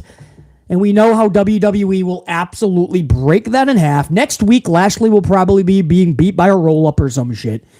That's how I feel about it. I don't think that's the way I would have went. Oh, you could do Iman. You could do Loomis as well. That's such a fun storyline. And nobody gives a fuck about Loomis, sadly, right now. So him losing against Bray would do there'd be no problem with that. Loomis would finally get good airtime, a really good storyline. People that never gave a fuck about Loomis would finally give a fuck about Loomis. And then he just loses in a badass way. And Bray gets elevated more. Loomis gets to the next level. That's what happened with LA Knight. I can't wait to see LA Knight back. He showed me just exactly what we already knew he could do at the Rumble. Sometimes there is victory in defeat, guys. It all depends on the matchup. I don't see how Lashley and Wyatt is the best case scenario for WWE, but it remains to be seen. The main event. That's what it was. Austin Theory versus Edge for the U.S. Championship. This was a good match. It was over 15 minutes in length, closer to 20 minutes. Finn Balor would interfere for the finish. A kick to the dome piece of Edge, and then Theory subsequently hits his A-Town down for the W, and he retains the title. I think we knew Edge was not going to win the championship, nor should he. Theory wins the chamber match. He's not going to lose 2 nights later on a Monday Night Raw. Then again, after what we saw with the Money in the Bank cash-in, you never know with Theory and his booking. But it's clear that Theory has to lose that title at Mania. So Balor delivers afterwards, after the match. Balor delivers not 1, not 2, but 3 coup de graces. So you saw Seth Rollins hit 3 stomps last night. You saw Balor hit 3 coup de grace. It looks like they're going with the one more time aspect, right? They like how fans go one more time. So now they're just doing that automatically now. So it looks like my thing with this, guys, it was an easy out, and I'm okay with it. We knew Edge was not going to walk away with the title. Okay, interference was the only way they were going to go with this. I'm not taking Theory just defeating Edge when Edge still has a lot to give. You saw Edge and Beth Phoenix perched up on that turnbuckle after victory on Saturday night, and then Edge just loses 2 nights later to Theory. I don't know. That doesn't sit well. So I'm okay with the interference, and that actually ends hour 3, ends the show. Finn Balor standing tall, Edge down and out. My question is, we're doing Edge and Balor Judgment Day still? Like, okay, you ended it at the Chamber as a nice filler grudge match. We got to see Beth and Rhea. Okay, I was good with it. I cannot believe, unit, that we're doing fucking Judgment Day and Edge again. How is this even possible? I am fucking befuddled. Didn't we see Balor versus Edge one-on-one already anyway? That was like an I Quit match. We've seen it a couple of times. Wasn't that the I Quit match? Where I know everybody was in the ring, but I forget who was the one-on-one. I think it was Edge and Balor, and everybody was in the ring, and Beth was about to get the concerto, and Edge is like, oh no, I quit. And Beth still got the concerto. But they got the fucking, what are you doing? What are you doing? You did an I Quit match, and then you had a bunch of matches later, and fucking mixed tag matchups. And now at WrestleMania, we're getting Balor and Edge again. Now, I understand, BC, that's a damn good wrestling match, man. I mean, of all the things to complain about. No, I'm just complaining about, like, is that the best you got for Edge? Balor doesn't lose much. Balor's in Judgment Day, and they're really trying to find something for Balor. I think Balor's been firing on all cylinders. Balor's been really good the past several months. He's finding himself. He's got full confidence. He's really digging this. It looks like he's having the most fun in his pro wrestling life right now. So I'm glad for Balor, big WrestleMania match with Edge. With Edge, I don't know if that's the best for him, man. Another rematch with Balor. They're going to have to go big, guys. They're going to have to go mega. And they already had an I Quit match. I don't know where you go. Or just slapping a steel cage around them to stop Judgment Day. Is that really what we're doing? Because an I Quit match is more fun than a steel cage match. How do you go mega, guys? What would you do for Balor Edge? Because it has to be massive.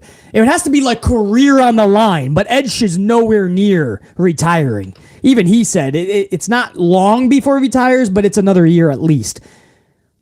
And Balor's nowhere near. So, I mean, you can't have a career on the line type of a match. I don't know what you do. Somebody in the chat said, or a bunch of you guys are saying the Demon. Hell in a Cell, Demon versus Edge. Are you saying, well, that didn't happen, right? Are you saying that they have a Hell in a Cell match at Mania, Demon versus Edge? Is that what you guys are saying? That didn't happen, right? You never know, man. There's been so many fucking matches. Oh, yeah, at Mania, JR9 says maybe Hell in a Cell, Demon. Okay, well, now I'm fucking sold. But to get to that, because Hell in a Cell we don't believe is a standalone pay-per-view anymore. We think that they took that away officially. That's the word that we last got anyway from H himself. So we'll find out if that stays true, or does Vince say, no, damn it, I want it back.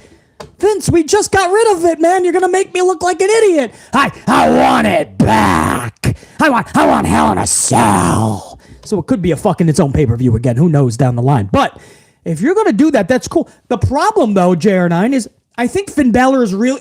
You got to remember, the Demon wasn't just Vince McMahon putting him on the shelf.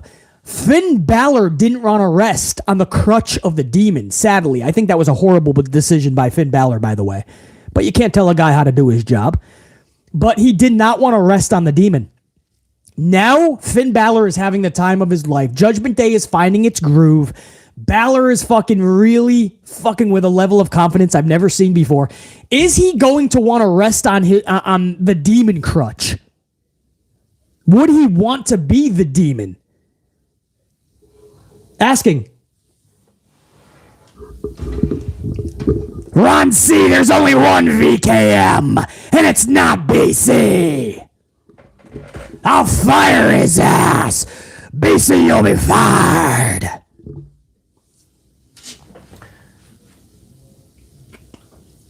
Agree to a one-off, says D. A one-off.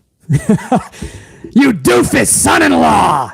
You disobey me, you'll join my idiotic daughter in the unemployment line. Yeah, I mean, you guys know I've been wanting the Demon for the longest fucking time. I mean, JR9, everybody that wants that, I do too. I'm at the top of the fucking list. Add me into the whole unit decision. Demon Balor versus fucking a Brood type Edge at Mania. Come on, bro. Fuck yeah. I would bring back Gangrel, one of the nicest dudes in the business, to try to fend off even the numbers a little bit. Have Beth Phoenix, have Gangrel. It'll be fucking awesome, bro.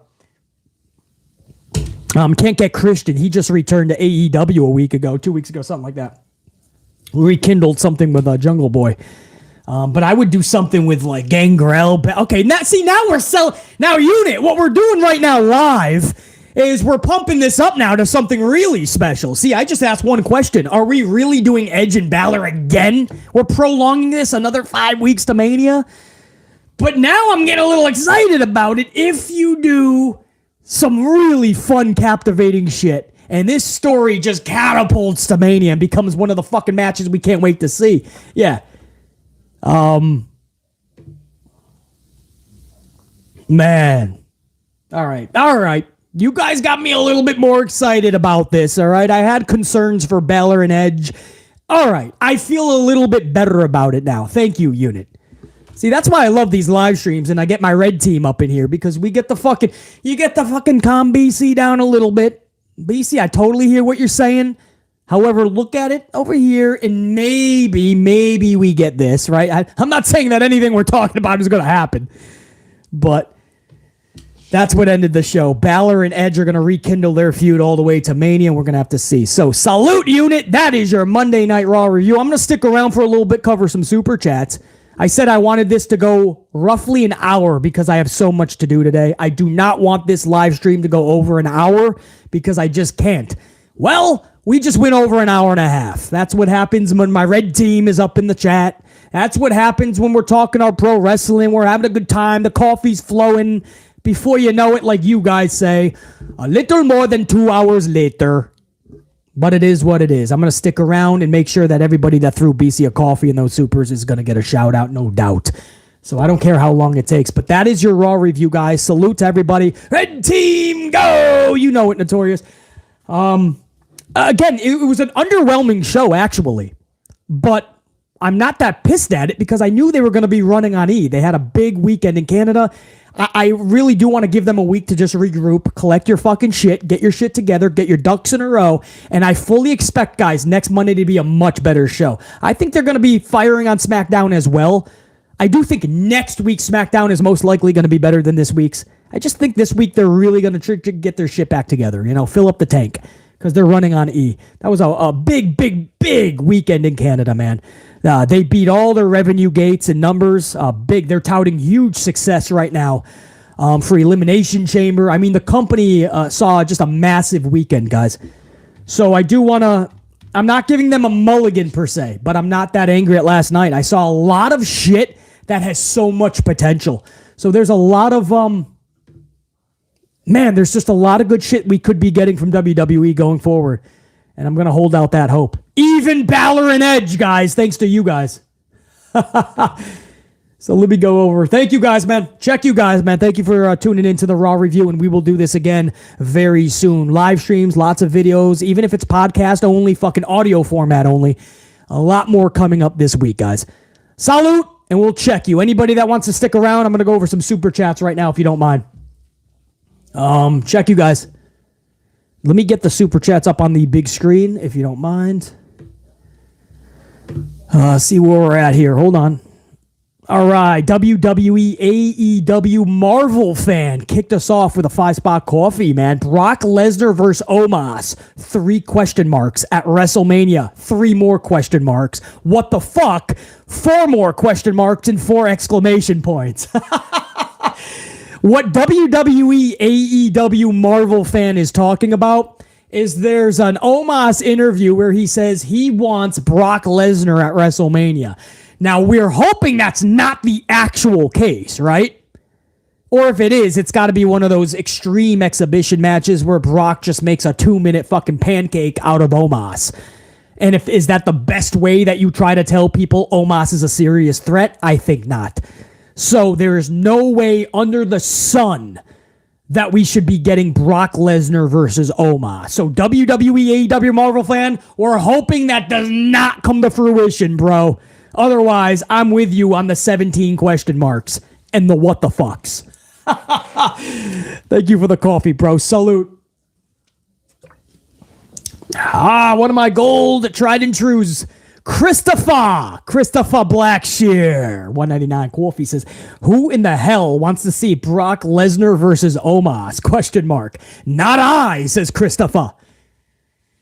So Christopher's talking about it too, man. Yeah, I know. This has been making the rounds ever since Omos said it. I think it's because we know how WWE books, and they probably would do something like that. Currently, Brock has nothing for Mania. Currently, Omos has nothing for Mania. We know how VKM loves to pit the big brute versus the big brute and let them do their power moves. Christopher, like I told WWE AEW Marvel fan, let's just hope for the best, which is hoping for not. I totally am going to add to those question marks if they make that decision. Right now, let's just hope that stays in that interview, bro. Christopher, salut. Jane Donnelly, $9.99. A couple of coffees thrown over to the channel. I appreciate the appreciation, Jane. Jane Donnelly says, what up, BC? At work, so can't stick around. Smash the ups, and here's a coffee on me. Thank you for smashing the up, Jane Donnelly. I forgot to say that enough. And you'll be surprised, man. When you don't say it, a lot of people just forget about it. But it does help the algorithm. The algorithm, I say this all the time, doesn't kick in until we're off the live stream, guys. Once we're done being live, that's when it hits most people, and it enters their fucking recommendation boxes in the algorithm. So you guys help that tremendously by getting that up. So get that to 200 plus, please. I know I only went live on 20 minutes notice, but you guys make a huge difference, my live audience. So Jane Donnelly, that always means the most to me when you say, hey, I'm at work. I can't even watch fully right now, BC, but I'm smashing the up and I'm throwing you a coffee. That is the utmost in appreciation. And Jane Donnelly says, gold and red team, go! Also, what's your thoughts on TK and his poor booking, intentional or just incompetence? Ooh, Jane Donnelly. When it comes to Tony Khan, I think it's just, it is poor booking based on incompetence, and he needs help booking. And I've said that, right? We all want to see AEW succeed.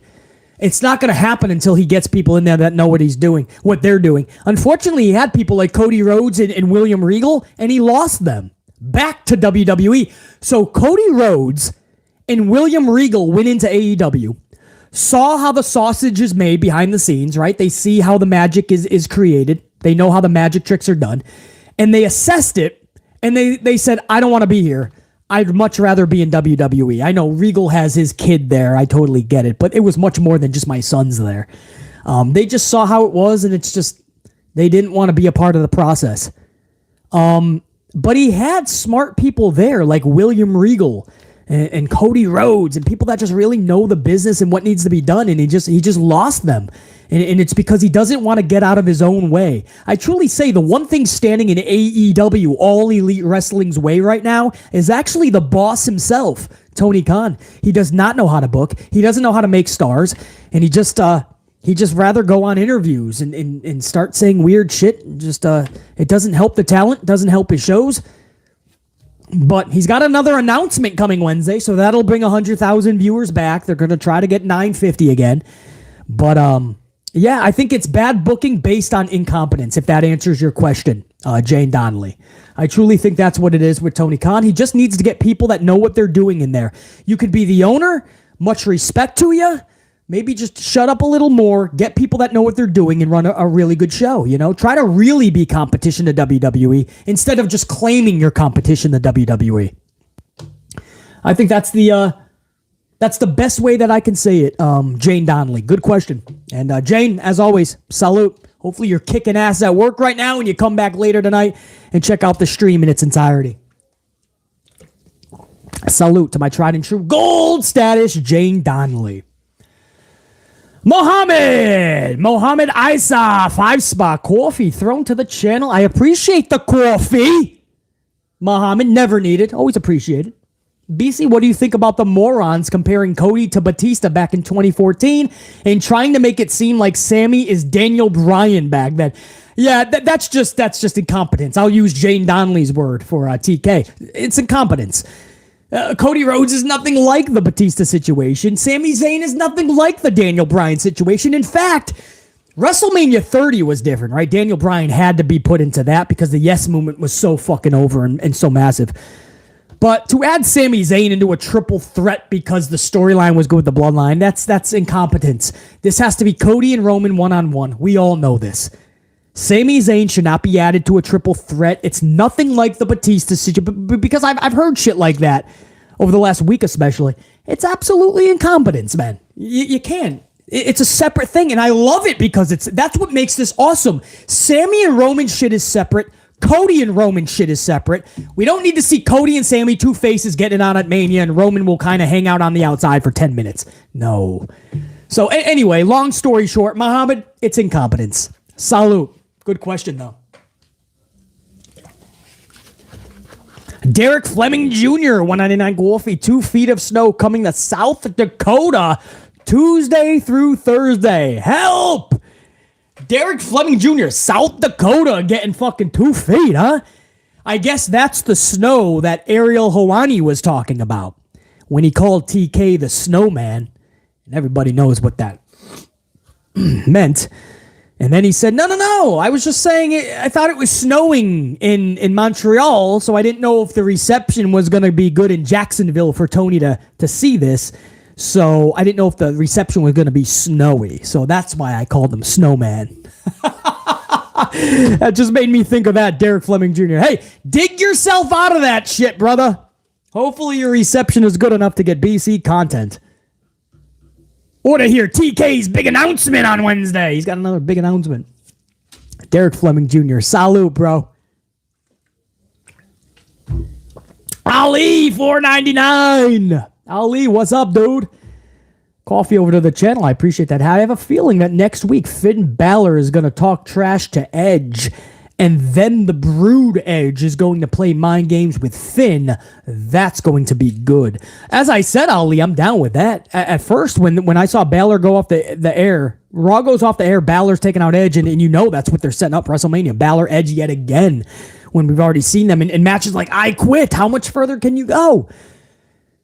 But after chatting with the unit, I'm starting to feel a little better about this. If it's just Balor Edge one-on-one at Mania, just like it is, whoa, that's going to be a hard sell.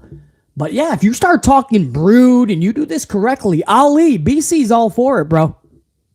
Ali, salute, bro. Appreciate the coffee. Richie P gold status is up in this bitch. Richie P with a 2 spot says, I'm in Chicago and there's an Ottawa in Illinois.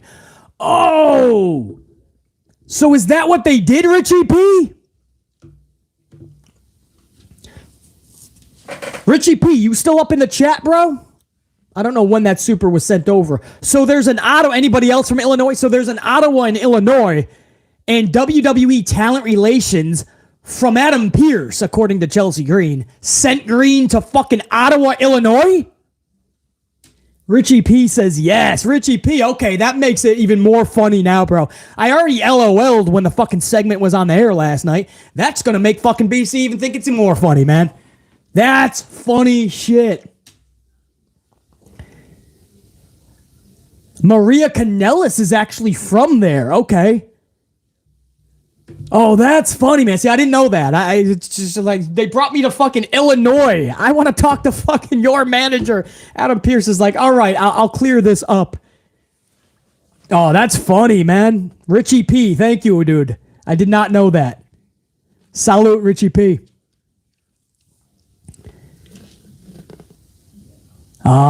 DGK Dog, $4.99 coffee. DGK Dog says, you see, Charlotte's been mocking fan criticism for feeling like her and Rhea is not a main event match for WrestleMania. Yeah, I think she said it just in like a passing type thing. If she really thinks that Rhea Ripley and Charlotte should main event Mania, absolutely not. I think it's a botch to even have Rhea and Charlotte again at WrestleMania, a match we saw at Mania in the past. But it is what it is. Here we are. Now we just hope the best for both of them and that they put on a good match.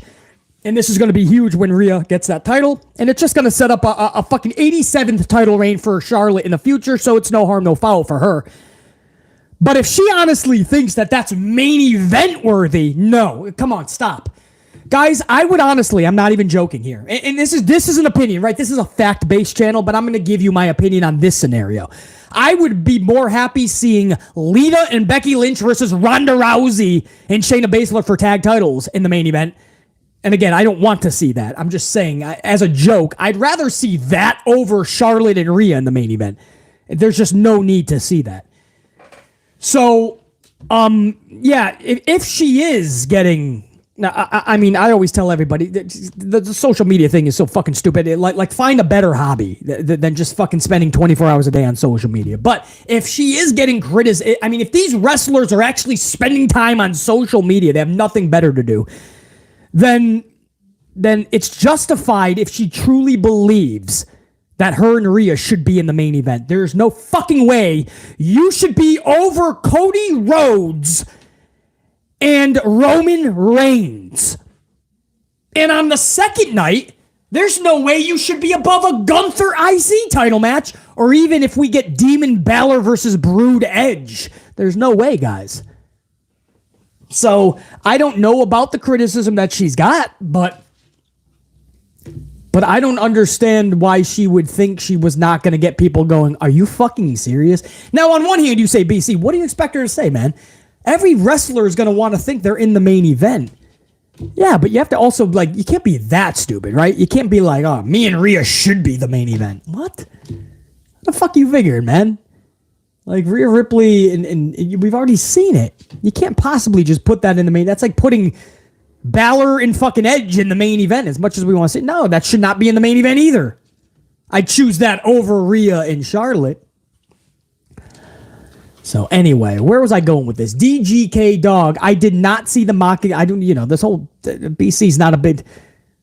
I just don't spend my time doing shit like that, like social media and shit. But so I didn't see any of that. But I'm not that shocked. When I heard that Charlotte said that, I'm like, oh, you gotta be. This is like Omos saying he wants to take on Brock Lesnar at Mania. It's bullshit. DGK Dog, salute. Emmanuel Caraspare. Emmanuel with a 5-spot coffee says, bro, please tell me Charlotte will not be in the main event, night 1 of WrestleMania. Always thanks for your videos. More entertaining than 95% of the wrestling shows. Emmanuel, I appreciate those words, bro. I try to entertain you guys while dropping facts. It's awesome that most of you guys fucking love it. Some of you guys fucking cry when I drop facts and I try to entertain. But most of you guys, you get it, man. And so, Emmanuel, I appreciate those words. Thank you for always being up in here, dude, and making these streams more fun and better. As far as Charlotte, same thing I told DGK Dog. It looks like that's really picking up traction. Charlotte wanting the main event with Rhea at WrestleMania. No, and no. I don't, that's not main event worthy. Not for fucking WrestleMania.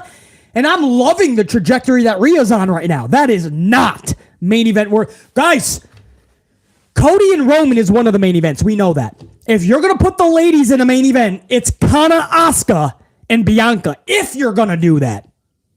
Not Rhea and Charlotte. Absolute bullshit. Emmanuel, salute. Always appreciate you, buddy. Thank you, dude.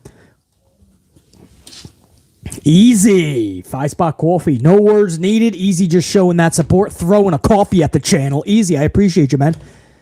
As always, DGK the Dog. DGK Dog with another 5-spot coffee says, Charlotte also made a comment about not wanting to unify the titles because it takes away opportunities while also throwing shade towards Becky.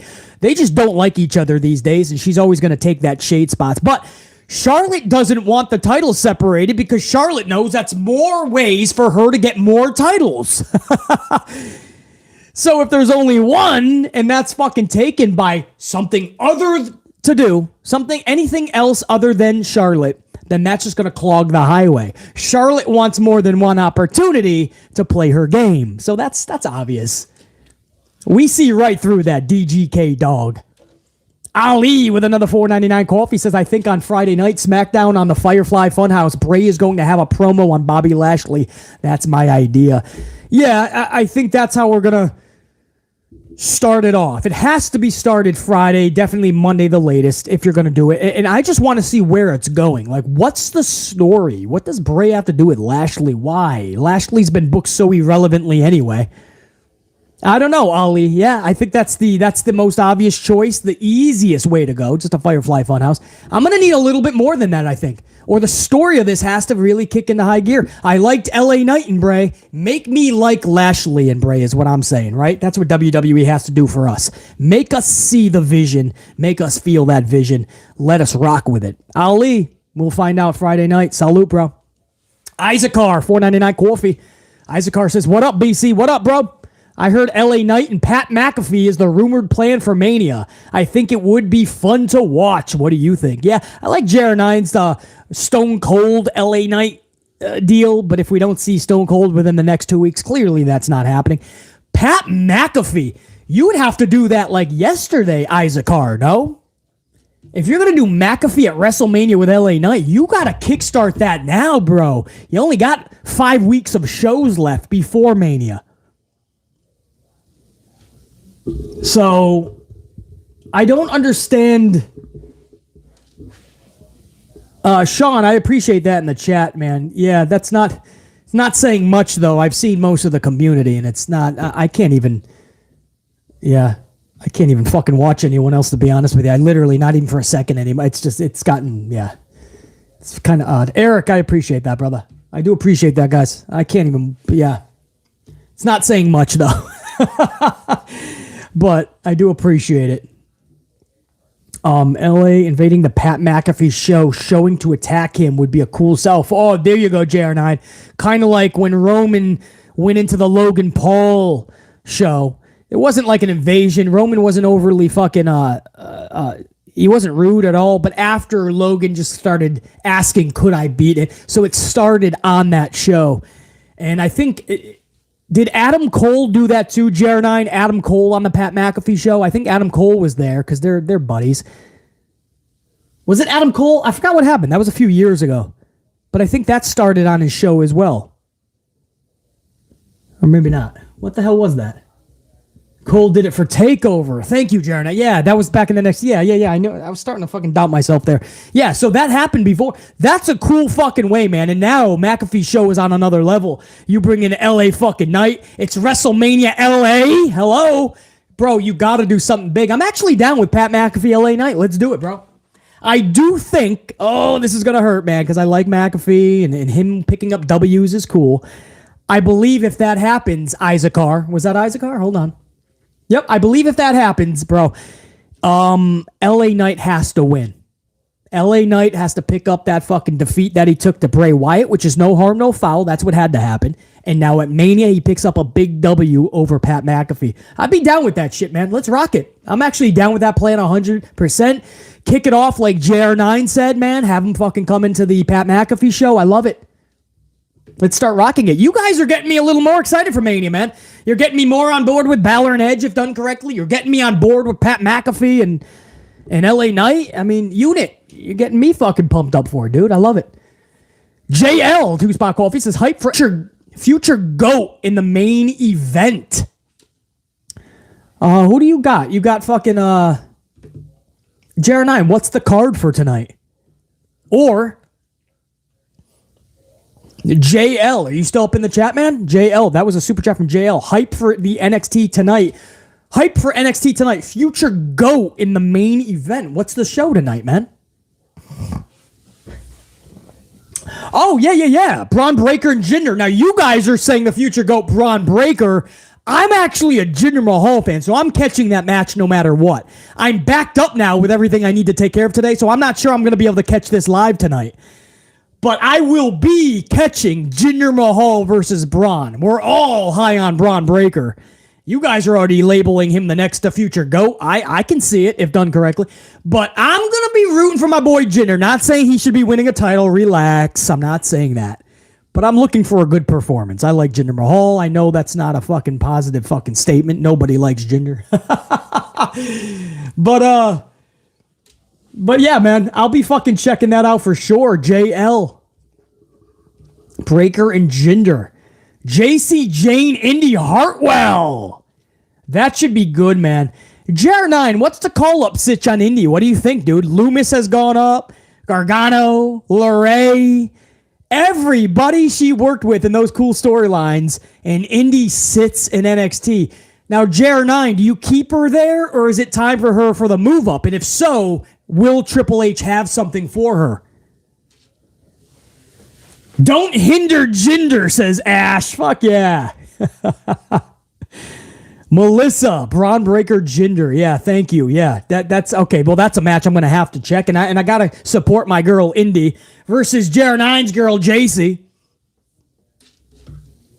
I just don't know.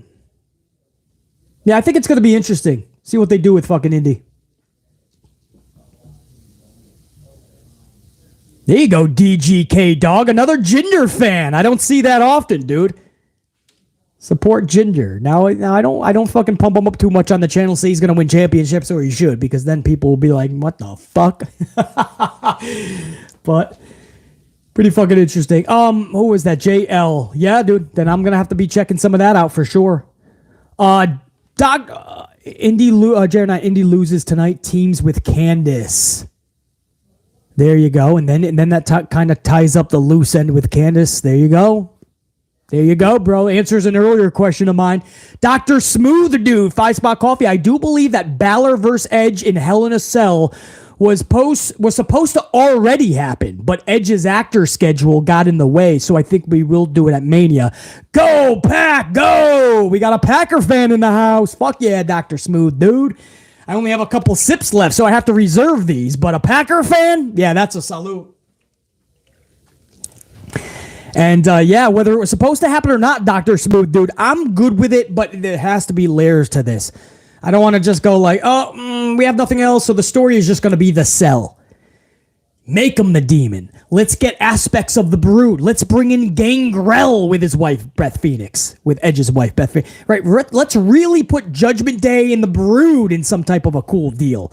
Add layers to this, because we've already seen Balor and Edge. It's going to take more than just a fucking cage wrapped around them. And guys, whether you like it or not, Hell in a Cell is still just a cage wrapped around two individuals. I need a little bit more. There's substance here. You just got to activate it. Dr. Smooth Dude. Go, Pack, go. Ray Hunt is up in here. What up, Ray? 5-Spot Coffee. Black Lurch, parentheses, Omos, versus Farmer John, parentheses, or Brock Lesnar at WrestleMania. So Black Lurch Omos versus Farmer John Brock Lesnar at WrestleMania, question mark. I can hear the crickets now. Yeah, Ray Hunt, we talked about this a little bit earlier when we first started the Supers. It's all stemming from Omos claiming that he wants Brock at Mania. Sometimes they're just giving you their honest thoughts during an interview, and sometimes public relations is telling them, plant the seeds for X, Y, and Z. If this is WWE telling Omos to plant the seeds, wow, I don't know what type of crops are going to come up from the fucking ground on this one. I think those seeds are going to be duds, and you're not going to get no vegetables coming out of the fucking ground with Omos and Brock. Ray Hunt, we'll see, man. We're filing this collectively under the category of fuck no, please. Ash Steggles, $4.99 Coffee says, I'd rather watch my dogs Benson and Dutch have a go at each other over their toys than watch Brock versus Omos at WrestleMania. Ash Steggles would have his own fucking matchup, bro. Benson and Dutch. Those are your dogs' names? I fucking love it. Benson, get over here. Dutch, on the double. We need a special guest referee. Benson and Dutch. Ash Steggles, I'd watch Benson and Dutch go at it over Omos and Brock, bro. Find a way, put that up on the fucking live stream, bro. Ash Steggles also with another 5-Spot Coffee, $4.99 Coffee says, JR9 and JC versus BC and Indy mixed match challenge unit. Who's winning that match? Well, booking wise, I'd take it down to the ladies, but can I get Roxy in there? Why do I gotta have Indy? Let me get Roxy, Ash Steggles. Yeah, if we're going to do a mixed tag match for Mania, man, and you know what? We are going to put over JR9 Gaming and JC Jane. How's that, man? We're going to strap the rocket to JR9's back, and we're going to watch JC Jane show up in style, man, rocking the house down on night one. How is that? See that? BC's all for putting others over. The Heartbreak Duo, JR9 and JC. I love that, bro.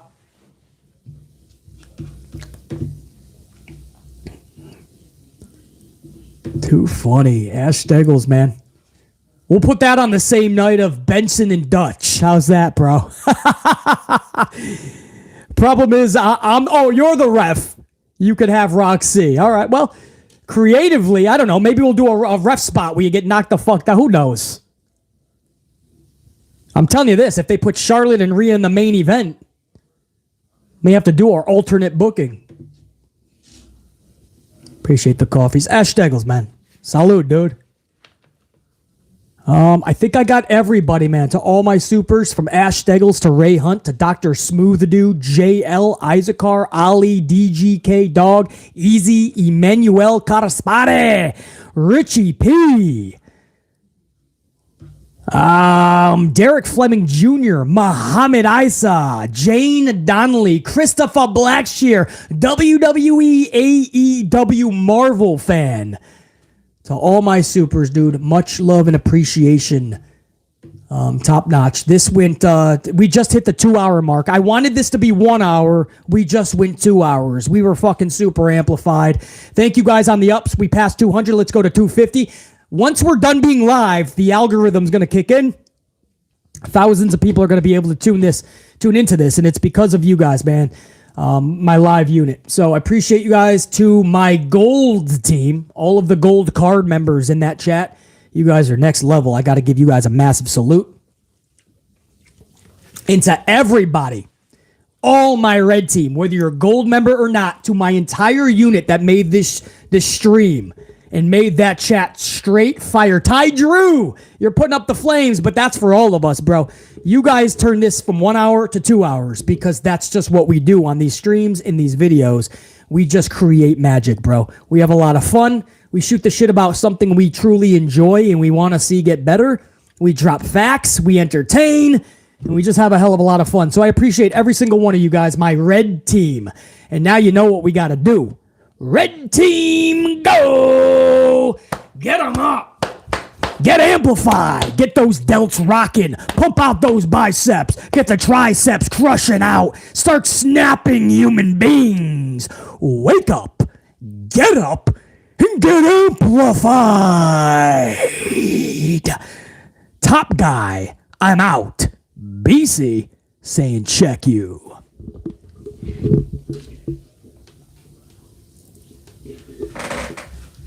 Unit, salute. Top guys, we the ones, they are the twos. We booging out. We're booging out.